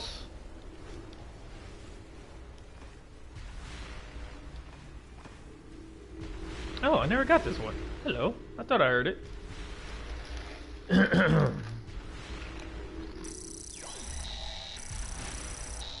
Amanda Waller to all agents in or near conduct. Black magic is rising in the capital city of Sugartown. The dead are Charge. They are pissed. Yeah, he definitely ain't making it. Necromancy is clearly involved, as well as some sort of faux Lazarus pit water they've got in the city wells. Long story short, pull back. The time for covert action is done. The Society and the League are going in. The doors are open. You must beware. 325. Black Adam You holds must be Captain aware. Marvel and many others captive to fuel his desperate quest to raise ISIS. He will destroy anyone who interferes with her resurrection.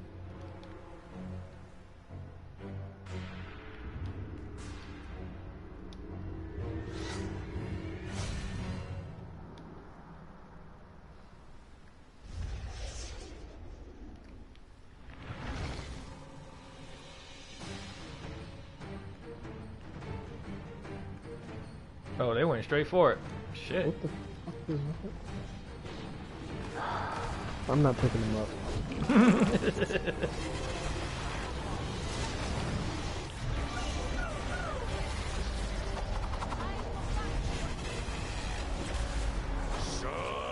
Oh no. Block.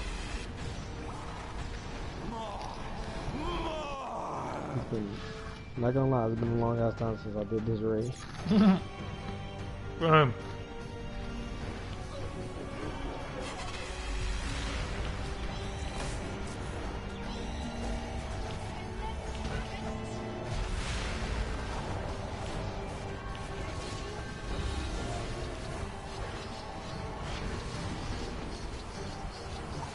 That troll need to give out more power too. Why do people keep using roads and they're not playing their roads? Tell me why. At least the damage department is covered. Damage department always will be covered when we're involved. Ooh, somebody dropped.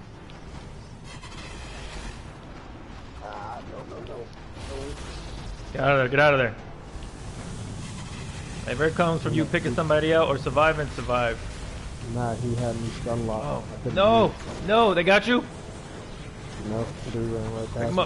Pick him up. Nah, player. No, I let go by accident. I'm so sorry.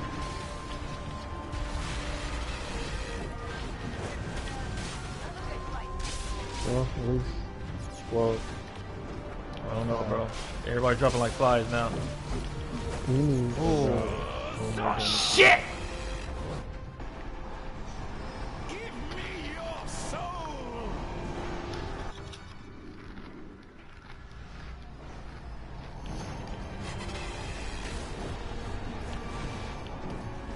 He's supposed to get all his health back. I don't remember that part.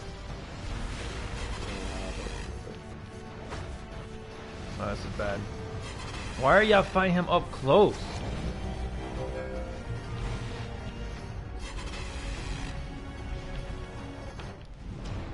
Damn. I got one-shotted.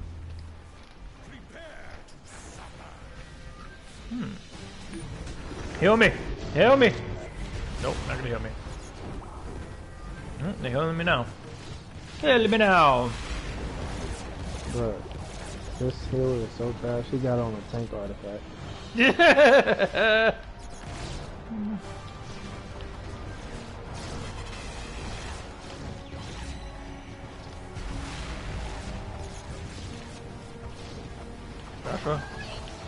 That's a miracle. I think we might actually win. Yeah, that's good damage. Oh, team. No! Oh, yeah. But wait, there's more.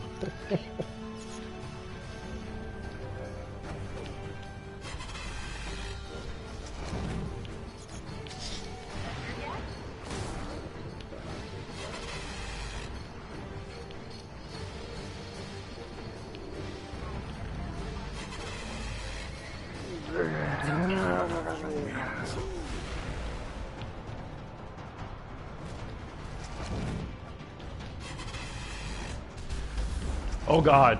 Oh god. Pick him up.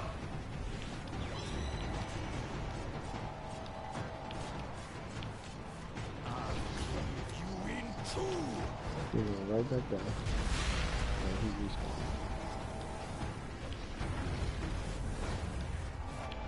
I'm trying, bro. Must be out of power.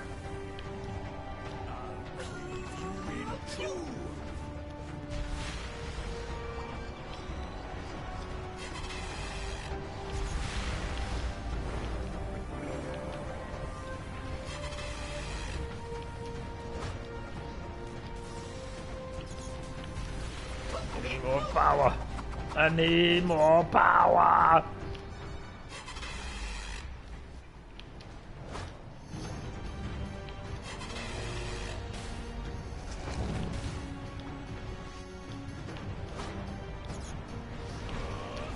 No. Shit. No. Oh my. Your soul is okay. He's the last one.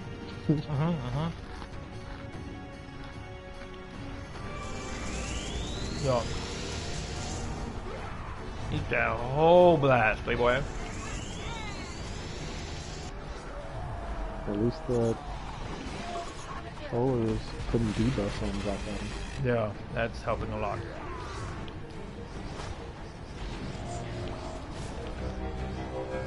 Ow, shit.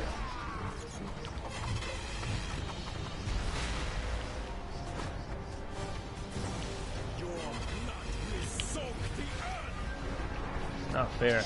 The supercharger is it's not that strong, the one I'm using, but it takes so long. Oh no, I might switch my supercharger.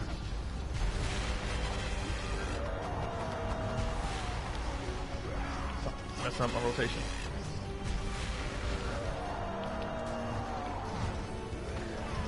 Get a reset. There we go. Let's go. Waters have been tainted. The spell's corrupted. Black Adam, hear me. This is no treachery of mine. Silence, foul leech. Ugh. Live with the terrible knowledge that I shall destroy. I forgot how long this raid was. Come, let the dead destroy the living. Come with me.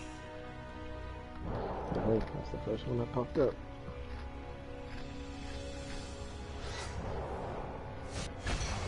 Power! I'd say my work here is done. I may have use for you in the future. Oh, I did the speed thing for Klondike, which is crazy because for multiple reasons. Yeah. For multiple reasons.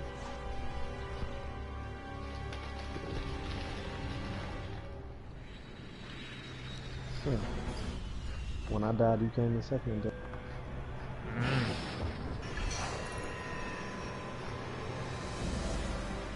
Shazam! This dude had nothing to do with this entire mission, but the cutscenes about him. This is some bullshit. Fight for love, hope, kindness, for the good in mankind. That's what I do. I'm Captain Marvel. I believe in doing y'all about to get sued. other people. Just trying what they call him, Captain. Captain Marvel. Black Adam was a champion of Shazam before me. It's the old DLC though. This wasn't even DLC. It wasn't his base game. Because no matter how dark it was gets, it? Yep. This is tier 1. Hope. Back when the highest combat rating was like 60. But you had to grind hours just to get to 60. Boy, did you? See how I did. Okay. I got third. You got second with damage. No, I got third. You got second. I'm talking about boss damage. Because that's what it calculates for top DPS.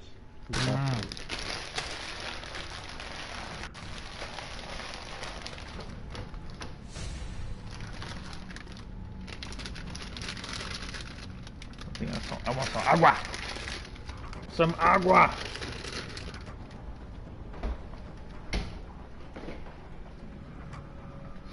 All right, everybody. We're gonna take a break on the stream for a little bit. I might run a little bit more DC, but I'm gonna close the stream out for now. Thanks everybody for watching. Talk to Kenny later. Congratulate him on a very good show. Very good talent. The amount of pen to paper he was able to put in 15 minutes for those 2 drawings was crazy. Absolutely insane. But yeah, so super excited about it all. Give me 1 second. Close all this out.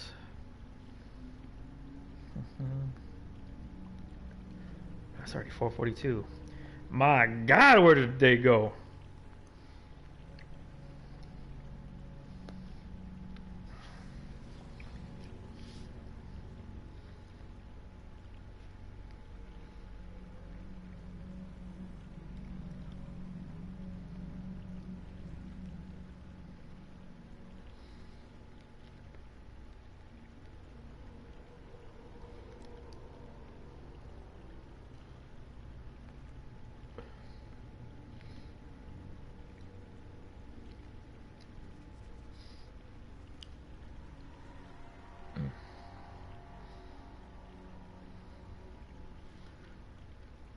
Okay, that's closed. That's right there. Oh, so you know what I'm saying?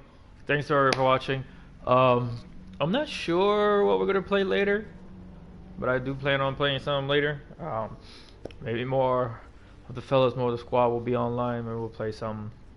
But for now, I'm signing off. Thank you guys for watching. This was a fun one. It was cool to get you guys inside and on Kenny's world, plus play some DC. Yeah, so for now, peace out, and thanks for watching. I'll be back on later. As always, peace.